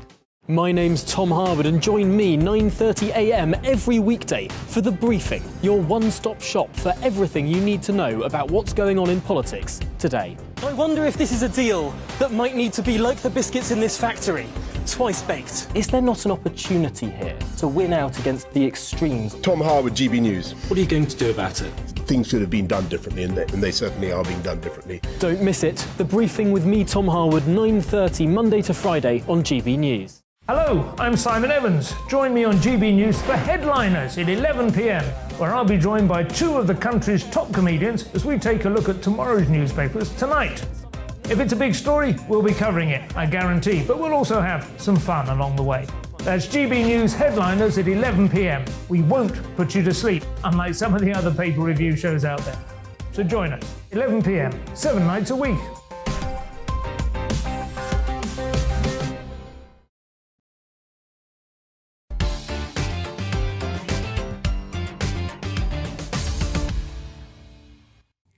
Very good morning. You're watching and listening to Bev Turner today on GB News. My panel are back here with us. I am delighted to be joined by Dr. René Hoenderkamp, celebrity chef and activist Tonya Buxton, and Professor of Politics at Birkbeck College, University of London, Eric Kaufman. Right, 3 more stories, guys. These are ones that have just been sort of hot off the press this morning. We're starting with you, Eric. Rishi Sunak losing control, says the headlines. I don't get the sense that he's losing control. I feel like his feet are very much under the table and he's going nowhere. What's this about?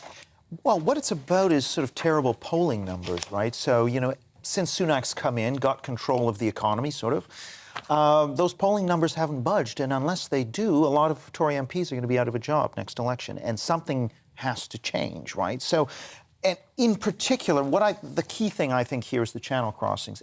Of these issues where there are backbench revolts, I mean, reform, there's a lot of talk now with Nigel Farage that there are going to be defections to reform. Some MPs are making noises. The biggest issue, I mean, the Tories are not going to win Lib Dem Labour voters, 2019. They've only got a chance if they can woo back their red wall Brexit voters who have defected en masse. And the key issue for Brexit was migration, and the fact that the latest net migration numbers were 500,000, the fact that there has been a several years increase in cross-channel, you know, these illegal boat crossings has meant that they're under a lot of pressure, and a lot of their base just don't see a reason to vote Tory anymore. Who would vote Tory now, Tonya? I've no idea. I mean, I really don't understand it, because there is no such thing as a Tory party. Yeah. And, you know, we've discussed this before. I'm not political. I just go for what I feel is the right thing to do. So I'm completely politically homeless because all of them are wrong. But the thing about Rishi is that the kind of Tory majority, the kind of members, did not vote for him. They voted for Liz. And then it feels like there were kind of things going on behind the scenes to get her out and get Rishi in who certain people wanted in. And is it the bankers? And if it is the bankers, that's not what the people want. We don't want that. We don't want what he's bringing in. And I still must hold that a man this rich can have no understanding of what it's like living in Britain at the moment. But they're all that rich, aren't they? I mean, let's face it. But I think a point comes when you've got enough money that how much you've got almost becomes irrelevant. None of these MPs know how, you know, the average man is worried about paying his mortgage and his bills. And that is a problem. It's a big problem. But it's the backbenchers, René, isn't it, who are apparently starting to put pressure on him, particularly over green issues and immigration. There's too many crunch points that he's not going to win because he's never going to please everyone. And this almost comes to what I said to you, Eric, in the break, that it's because half of the Tory party really wanted to be Lib Dems, but they thought they might get voted in if they stood as a Tory. I think that's absolutely right. It's a very important point that the Tory party, the way they recruit MPs, has tended to come through elite universities. They tend to be very liberal socially and economically. We've got MP surveys that show very clearly that they are nowhere near where their base is on the cultural issues, on things like migration. And that's one of the reasons they haven't gotten serious. And this really wouldn't split the voters very much if they went much more determinedly after this question of small boats and migration. But all of these things were loosened under Johnson, under Truss. Truss wanted to increase the numbers. They've gone in the diametrically opposite direction from their voters that they need to win back. So I think this just shows the way that the people who are recruited to be MPs are completely unsuited to the kind of voters the Tories need. But we could say now, all of us sitting here, the points that would make someone a successful leader. OK, get rid of the green levy. No one's interested in that. No one is interested in that. We just want to pay our mortgage and pay our bills. Stop illegal immigration. Just stop it. You know, people that need help, let them come in. And you know, and it's not boat full of men. I mean, it's this boat's full of men. And you know, they're persecuted. It's rubbish. And no one's falling for that. You know, these two things, just these two factors, and it would be nice to fix the NHS. These were the things that would get any good leader voted in. I mean, I'm not a politician, it's common sense. Liz Truss's mini budget, which did for her, didn't it, in the end, René? It was the only kind of conservative financial plan that we've seen in a long time. I listened to that budget on the day and I said to Colin at home, I said, wow, this is a Tory budget. I like this. Me too. It's going to encourage people to work. Now we have the opposite. I spoke to a dentist the other day who's just going to stop working when they reach a certain level because it's not worth the effort that they have to put in. This is crazy. But the markets didn't like it. The media didn't like it. So we're not being run by politicians. We're being run by the bankers and the media. But I think it's one thing that is worth saying is that the typical Tory voter is not that far to the right economically in terms of low tax, low spend. That's only a very sort of 7 or 8% of the voters. I think there are lots of us who feel like we don't like paying tax. We don't mind it if we feel like it's being spent properly, right? If we have hospitals that run and schools that run and our roads don't have potholes and we can actually get in our car and drive somewhere without sitting in a traffic jam. I think that's the frustration at the moment, isn't it? That those of us who don't mind paying tax are feeling like, well, actually, I do mind because you're spending it badly. Let's move on quickly. Somebody who has no problems with tax or whether she can get down the road if she wants to, Kim Kardashian. Tonya, this is an extraordinary story. This is a brand that you will probably know how to pronounce it, and I don't. Designer brand. Balenciaga. Yeah. Right. Now, they did a photo shoot which showed an image of a child apparently dressed up in bondage. Sorry, the child wasn't. The teddy bear she was holding dressed up in bondage gear. Yeah. And this has gone massive. They're in a big PR storm now, aren't they? What's really disgusting about Balenciaga is the fact that they're trying to kill everyone else off. They're blaming the photographer, they're blaming their PR agents, they're blaming everyone apart from themselves. But in a multi-million money-making brand like this, look at these images. So we're looking at the image now. This is a little girl of about, if you're listening on the radio, maybe 3 or 4. Stood up on a bed. There are some kind of bats on the walls. Is it dragons? Some black kind of accessories. And she's holding a white teddy bear wearing bondage chains and reins, and she's holding the teddy bear in her hands with a very kind of sad, confused look on her face. Yeah, absolutely. What do you make of that image? It's the sexualisation of children that's going on across the board now needs to be called out and stopped. And Balenciaga need to take responsibility that all the top officials must have seen these pictures. They must have seen them to sign them off. So or the concept. Or the concept, or all of it. They knew what was going on and now they're backpedaling like crazy and sacking everybody. It's rubbish. But a bigger picture is the sexualisation of young children. It's a sinister creep in. It's creeping in the media, it's creeping in fashion, it's constant. It has to stop. It's really sinister. It does. And I'm really, as you know, quite exercised. You have a daughter about the same. I have a daughter that age who would not have been in that photo shoot, I can tell you. But, you know, we've actually got people calling for paedophiles to no longer be called paedophiles, but as a sexual variant, they are minor attracted persons. We've got Tampax last week tweeting that their Tampax, you know, is going to be in her, sexualising something that 13-year-olds use. In that Balenciaga suit, I can't even say it, shoot, there was actually material apparently in the bookshelves which had connections to child porn. What the hell is going on? We're letting our kids have their stories read to them by drag queens. Do you think it was always like this, but we've just woken up to it, Eric? Is this very much a new phenomenon? Well, I actually don't think it is as new as we think, although it's certainly had certain extreme expressions. But yeah, you can see the sexualization and this sort of avant-garde attitude to sex, you know, that has many decades. So, for example, the pedophilia, there were intellectuals who wrote open letters in favour of paedophilia in the sort of 70s. I'm trying to think, Jean-Paul Sartre. Harriet Harman was actually involved with a group that had political links with the Labour Party. So it has always been there. It just feels like it's creeping more into mainstream advertising and campaigns, and it's kind of the erosion of the family, isn't it, ultimately? It's about eroding the family and the role of the parents. Well, we parents are still here and you will not erode it. Now, the World Cup group stage is slowly coming to a close. The drama has no end in sight, especially after yesterday's results. We're going to look ahead to tomorrow's clash between Wales and England. That's all after your morning's news.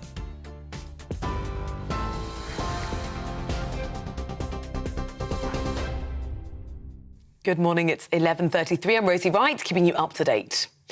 More than 50 Conservative MPs have signed a letter urging the Prime Minister to change modern slavery laws to ease the migrant crisis. The group, including former cabinet ministers, say migrants they believe are bogus asylum seekers who claim to be victims of trafficking can't then object to being returned to their home country. MPs, including Sir Graham Brady and Esther McVeigh, say the amendments would be a deterrent for those thinking of crossing the Channel. The government says there's not one single policy to resolve the crisis, but that it would use every tool at its disposal. In China, authorities have put up barriers around parts of Shanghai after hundreds of people protested against strict COVID restrictions. 10 people were killed in a tower block fire over the weekend. That sparked civil unrest across the country. Demonstrators claim that coronavirus measures may have hindered people's escape from the fire. They're calling for the president to resign. There's a police presence in some major cities and many people have been detained. The government's launching a £1 billion scheme to make middle-income homes more energy efficient. Hundreds of thousands of homes could receive loft and cavity wall insulation for 3 years from spring. It's mostly being targeted at households that don't currently get support to upgrade their homes, with a fifth of the funding being targeted at the most vulnerable. Matt Hancock has finished third on I'm a Celebrity, Get Me Out of Here. The retired England footballer Jill Scott was crowned Queen of the Jungle. The former Health Secretary was one of 3 finalists, which also included the Hollyoaks actor Owen Warner. Now, speaking with the presenters Anton Deck, the West Suffolk MP recognised that appearing on the show was controversial. Matt Hancock spent 18 days in the jungle and lost the Conservative Party whip. We're on your TV, online and your DAB+ radio. It's GB News.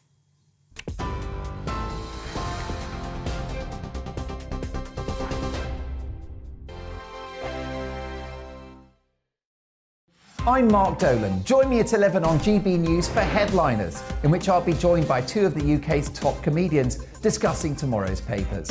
If it's an important story, we'll cover it, but we'll have some fun along the way. Headliners, the late-night paper review that won't send you to sleep like the others will. 7 nights a week at 11 p.m. on GB News.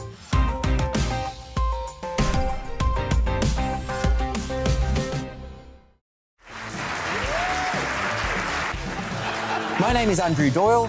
Join me every Sunday evening at 7 p.m. for Free Speech Nation. This is a show where we address current affairs and news stories of the week with the help of 2 wonderful comedian panellists. I brought in comics because I want to give it a lighter edge, and also they work for less. See you there.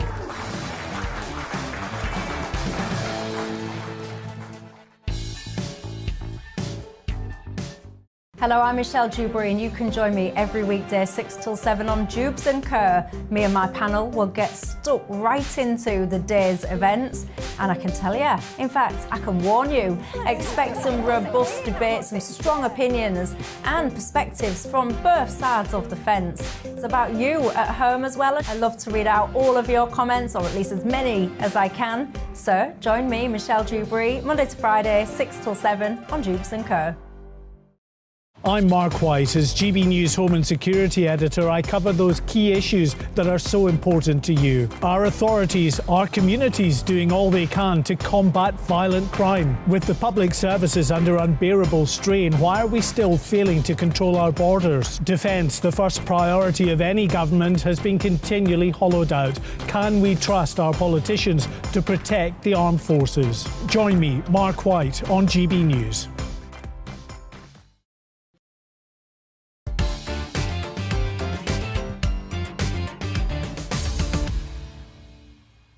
Morning. Good morning. It's 11:36. You are watching and listening to Bev Turner today on GB News. Now, Wales are taking on England tomorrow night. People across the UK getting ready for another nail-biting contest. Are you one of them? All this excitement has spread to local football clubs too. And our Yorkshire reporter, Anna Riley, joins us now at an under-13s club in Hull. Anna, lovely to see you.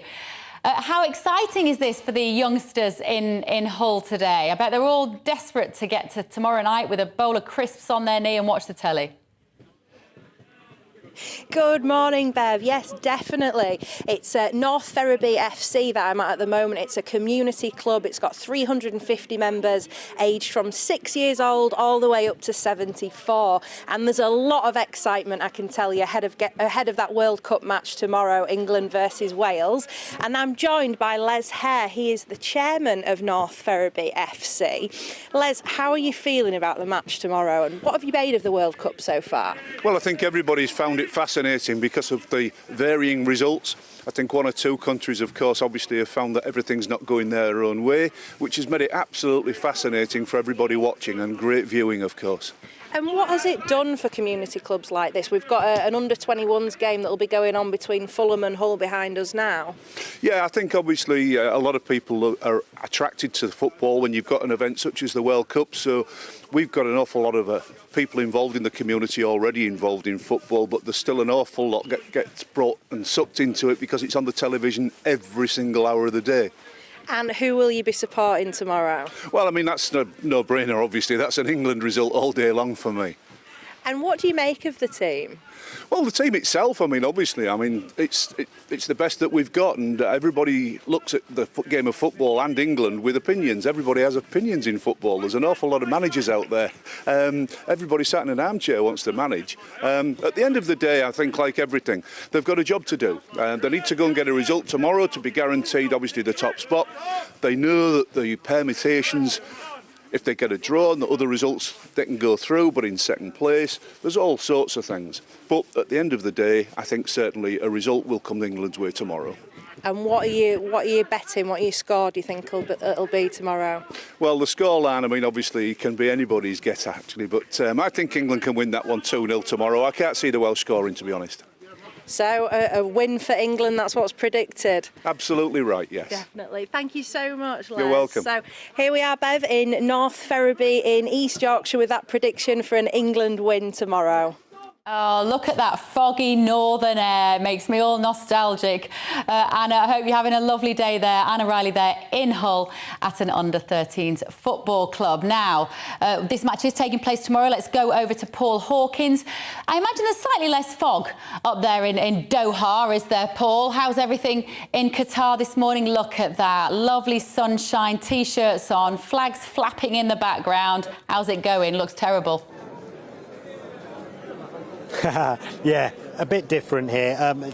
It feels like a couple of degrees hotter, so we're well over 30 degrees at the moment, but it is, 20 to 3 in the afternoon here, so the sun will be going down soon. Right now, though, it's even hotter on the pitch in terms of what's going on, because Serbia and Cameroon are playing out a 6-goal thriller. Serbia went in 2-1 at half-time.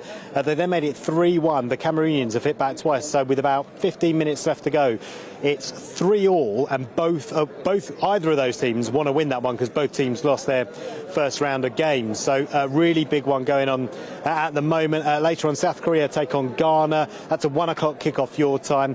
Brazil take on Switzerland. That's at 4 p.m. your time. And then decent match this evening, 7 o'clock UK time, 10 o'clock local time. Portugal against Uruguay. Luis Suarez against Cristiano Ronaldo. That should be worth watching this evening when you get in. Tomorrow night is the really big one. England against Wales. 10 o'clock kickoff in that one. Both teams looking to bounce back from disappointing results last time around. Yes, England got a point against the USA, but let's be honest, they were rubbish. Wales, on the other hand, they've got a tiny chance of winning. They've got to beat England by a decent scoreline and hope the results go in their favour. Marcus Rashford has been speaking about England's game against Wales tomorrow night, and this is what he's had to say. To be honest, we don't need fans to boo us for us to know that we've not played as well as we could have. I feel like it's a feeling that was mutual amongst the group, that we could have done better. And it's not just the players that start the game. It's the full group. We train for 4 days leading up to the game. It's all of us. You do sometimes question, would you have changed things in the build up to the game? But that's natural. As players, we want to win as many games as we can. Rashford ahead of England-Wales tomorrow night, and later on it's the long arm of Brazil. Yeah. E 22 é o Neymar, os brasileiros no Qatar. Thank you, guys. I would talk to them, but my Portuguese isn't good enough, and neither is their English. Well, I just want to explain for people listening on the radio, that was not Paul Hawkins overtaken by a wave of enthusiasm. That was a load of fans in the background, Brazilian fans with holding up their big white plastic hands in the air. Paul, thank you so much. Let me know if you're looking forward to this match tomorrow night. Like I said, I know it's a bit bread and circuses. A lot of you saying there's some more important things to worry about than football, but we just need these occasional breaks, don't we, from this heavy, heavy news agenda that just seems so down at the moment. I'm not sure whether England winning or Wales winning would lift your spirits. It probably would a little bit. But anyway, let me know where you're going to watch it. GBViews at gbnews.uk. Now, with 91% of UK households reporting an increase in their cost of living, told you, times are tough for so many. The Business Secretary told us this morning that the government still has solutions ahead, but they need more time in order to implement them. Despite this, many people across the country are still facing the prospect of limited heating or sky-high bills. The Burnley-based organisation, DEFRA, is doing what it can to help those who are struggling during the coldest months of the year. Our North West of England reporter, Sophie Reaper, has been finding out more. freezing cold with empty bellies. That's the reality for so many people as the cost of living crisis continues to bite. This particular meal would be roughly probably £1.10 per person, and that's for 2 meals. We've cut it down to roughly 2 meals a day. We don't have a lunch. Every time you go out to the shop, I'll get a basket of things and I think this will only be so much. And it ends up being nearly double, and it's crazy. The prices are just going out of control. But it isn't just the rising cost of food that people are having to contend with. Prices are rising across the board. The boiler's been packed up and we needed it. That became a problem because we couldn't afford it. We're not in a position to be able to just go out and buy a new boiler. It's terribly cold. Thankfully, help was at hand for the Hartleys in the form of DEFA. We are installing a brand new boiler, okay. Established in 2017, DEFA is a community initiative which supports the elderly and vulnerable. We don't just deliver a service, we deliver a life-saving initiative that puts food on the table, electric and gas on the meters. It delivers heating, hot water. It delivers to the people a lifeline that they need now more than ever. With over 11,000 members, DEFA doesn't just support its local area of Burnley, it helps people right across the UK. We ask people to apply for help, so they come by, they ring us up or they email us, we'll go and see them. Instead of us having red tape and brick walls and hurdles to dive over all the time, we just have that basic need of getting information off them that's very basic on who they are, and then we put that plan in place. When they began to struggle on their income of just over £1,000 per month between them, Keith and Anne reached out to DEFA for help. Being without a boiler over the Christmas period would have been extremely cold. And, well, it looks like we're going to be in a position to be warm now. He's an absolute angel. Absolute angel. In these incredibly tough times, many people will have no choice but to fall back on the support of others. Fortunately, initiatives like DEFA are doing what they can to catch them. Sophie Reaper, GB News. Thank you, Sophie. Now, back on the sofa, let me reintroduce my panel to you this morning. I am delighted to be joined by Dr. Renee Hoondekamp, celebrity chef, freedom fighter activist Tonya Buxton, and Professor of Politics at Birkbeck College, Eric Kaufman. Right, Renee, this story here about £1 billion of taxpayers' money for the least efficient homes to insulate. Is this a sensible move in terms of helping us get our bills down? Yes and no. I think yes and no. I mean, look, I'm all for insulation homes where they need to be insulated. Why wouldn't you be? But what worries me about this, once again, is we are ignoring hard-working families who are just about managing, who might live in a Band E council tax home, that outdated council tax banding system, and so not qualify for any of this that they've contributed to, when there will be people in the lower homes who haven't maybe ever contributed any tax, and they will get help. And what about grandma who's living in a home she's lived in all of her life that was rebanded as an H, who is freezing to death and cold kills, who also can't get any help? I just think we're kind of ignoring the people who are working their socks off to make this country, you know, great again, shall we say, but not managing, but trying really, really hard. I've just had one window replaced in my 120-year home in London, 3-bedroom semi, not very grand, 5,000 quid. I would love some help to do the rest and save, you know, the money, but I won't get it. And, you know, it's people who are working really, really hard who might need it, who could really benefit. Why are we obsessed by the headline? And it is about the headline, let's help the worse off. Well, you know what? Everybody's worse off right now. Yeah. Everybody. This is going to be the kind of thing that Rishi Sunak is going to trot out time and time again, isn't it, Tonya? When somebody holds him to account what he's doing on the environment, he will say, well, we are giving £1 billion into the hands of those who need it the most to insulate their homes, but it's not really going to make any impact, is it? Not at all. And then the 18 million for the public information campaign, it's going to get flushed down the loo. You know, it's just ridiculous. And they're just it's just speaking, isn't it? They're not doing anything. You need to get rid of the mad net zero levy. You need to give people a chance. You need to make sure that they've got enough money to fund the heating. And yes, I agree with you. It's great to be able to insulate your house, but it is really, really expensive. And it's expensive for everyone, not just this one minuscule little band at the bottom, so they've just got something to talk about. It's rubbish. Is this another example, though, Eric, of where we just haven't forward planned in terms of this difficult conflict between us having houses which are warm? It seems like a very basic ambition in Britain in 2022, doesn't it? But having a house that is warm, not wrecking the economy by pursuing a net zero agenda without a cost-benefit analysis of what that would mean, I would say. And now we've got all of these leaky old houses where all of our heat is escaping out of them. Why are they doing this now? Why have we not done this before? Well, you're absolutely right. Why haven't we done this before? I mean, I think it is a very important thing to get better insulation in UK homes. As the article says, UK has some of the worst insulated homes. It's a no-brainer in a way, but it should have been happening a lot earlier, right? So I agree with that. I mean, the net zero thing's tricky because there are these international agreements that governments sign up to. And I mean, I think moving towards a society that is using less energy is a noble goal. But again, why so little and so late, right? And I think actually, as Renee was saying, you could graduate perhaps this help so that it doesn't just suddenly stop at Band D. What also worries me about these sorts of stories when the government say that they're going to pay firms to do stuff on our houses or to do anything in a private capacity is the profit that will be made by the private firms that now go around and insulate houses. Am I right to be worried about that, Renee? I think you're right to be worried about that, and I think you just hit the nail on the head about the net zero thing. None of us, I don't care that they had a page about it in their manifesto.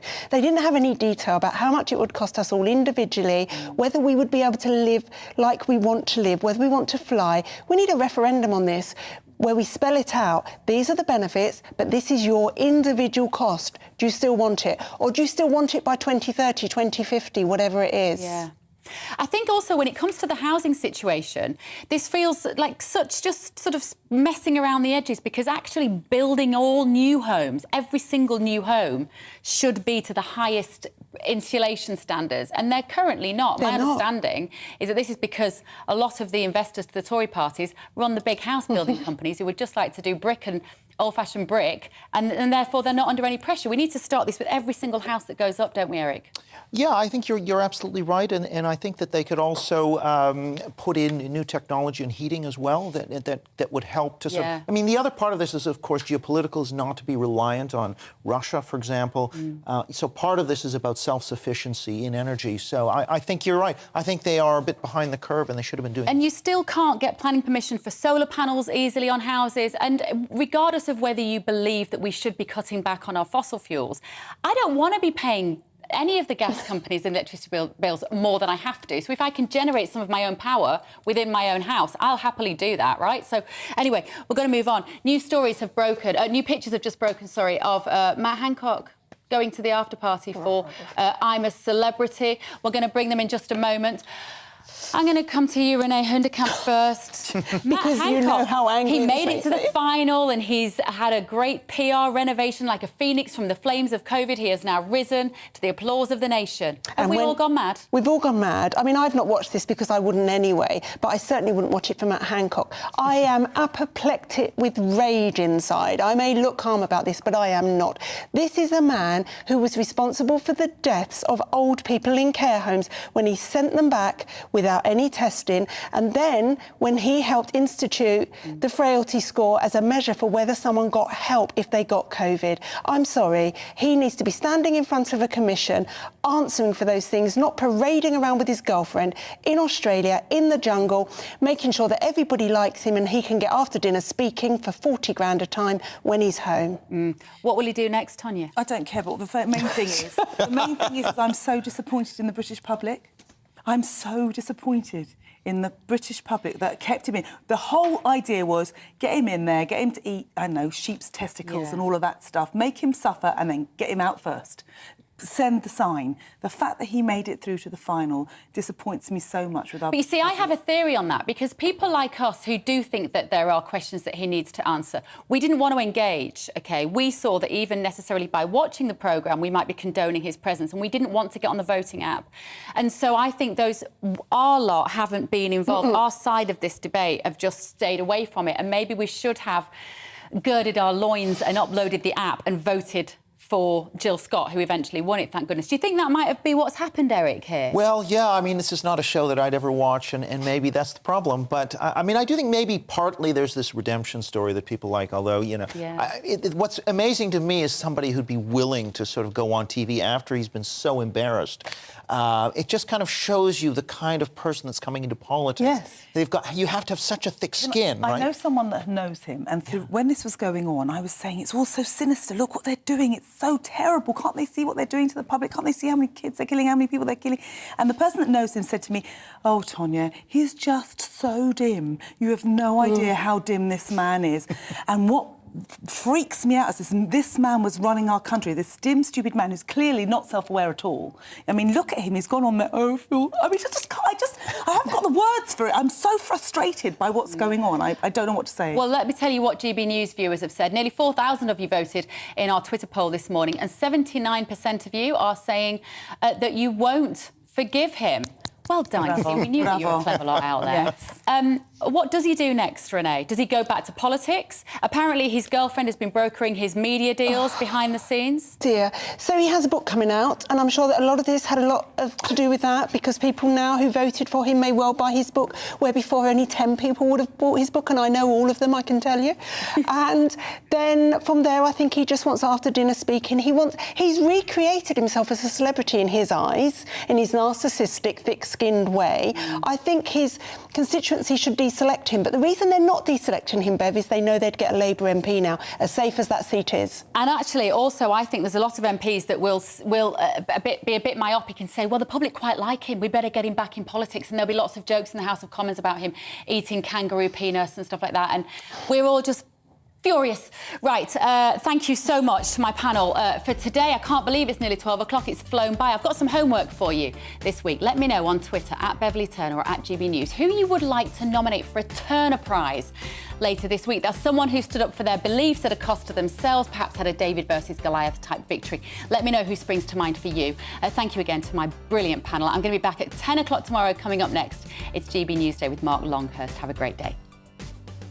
Hello, I'm Aidan McGivern from the Met Office. We've seen some fog to start the day in places. That will slowly lift. Some showers as well will ease later. Otherwise, for many, sunny spells, particularly for northern Scotland into parts of northwest England.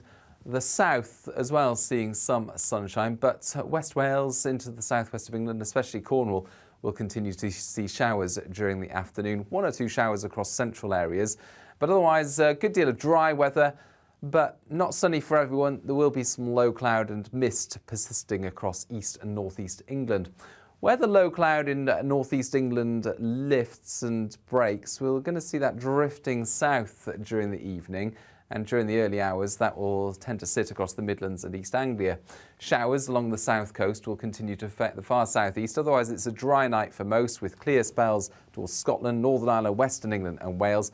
And here, a chilly start, -3 or 4 Celsius, but there will be some dense fog around because we've got light winds as well, and this ridge of high pressures to start things on Tuesday. That, for most, will bring a fine start to the day, a break in all the wet and windy weather that we've seen during the last few weeks and months. But there will be some of that dense fog around. Some low cloud, predominantly across central and eastern England, but elsewhere, fog patches tending to lift, and skies will brighten. Scotland, Northern and Western England, Wales and Northern Ireland seeing sunny spells and highs of 10 or 11 Celsius. But where we do see some fog and low cloud persisting, 3 to 6 Celsius is more likely.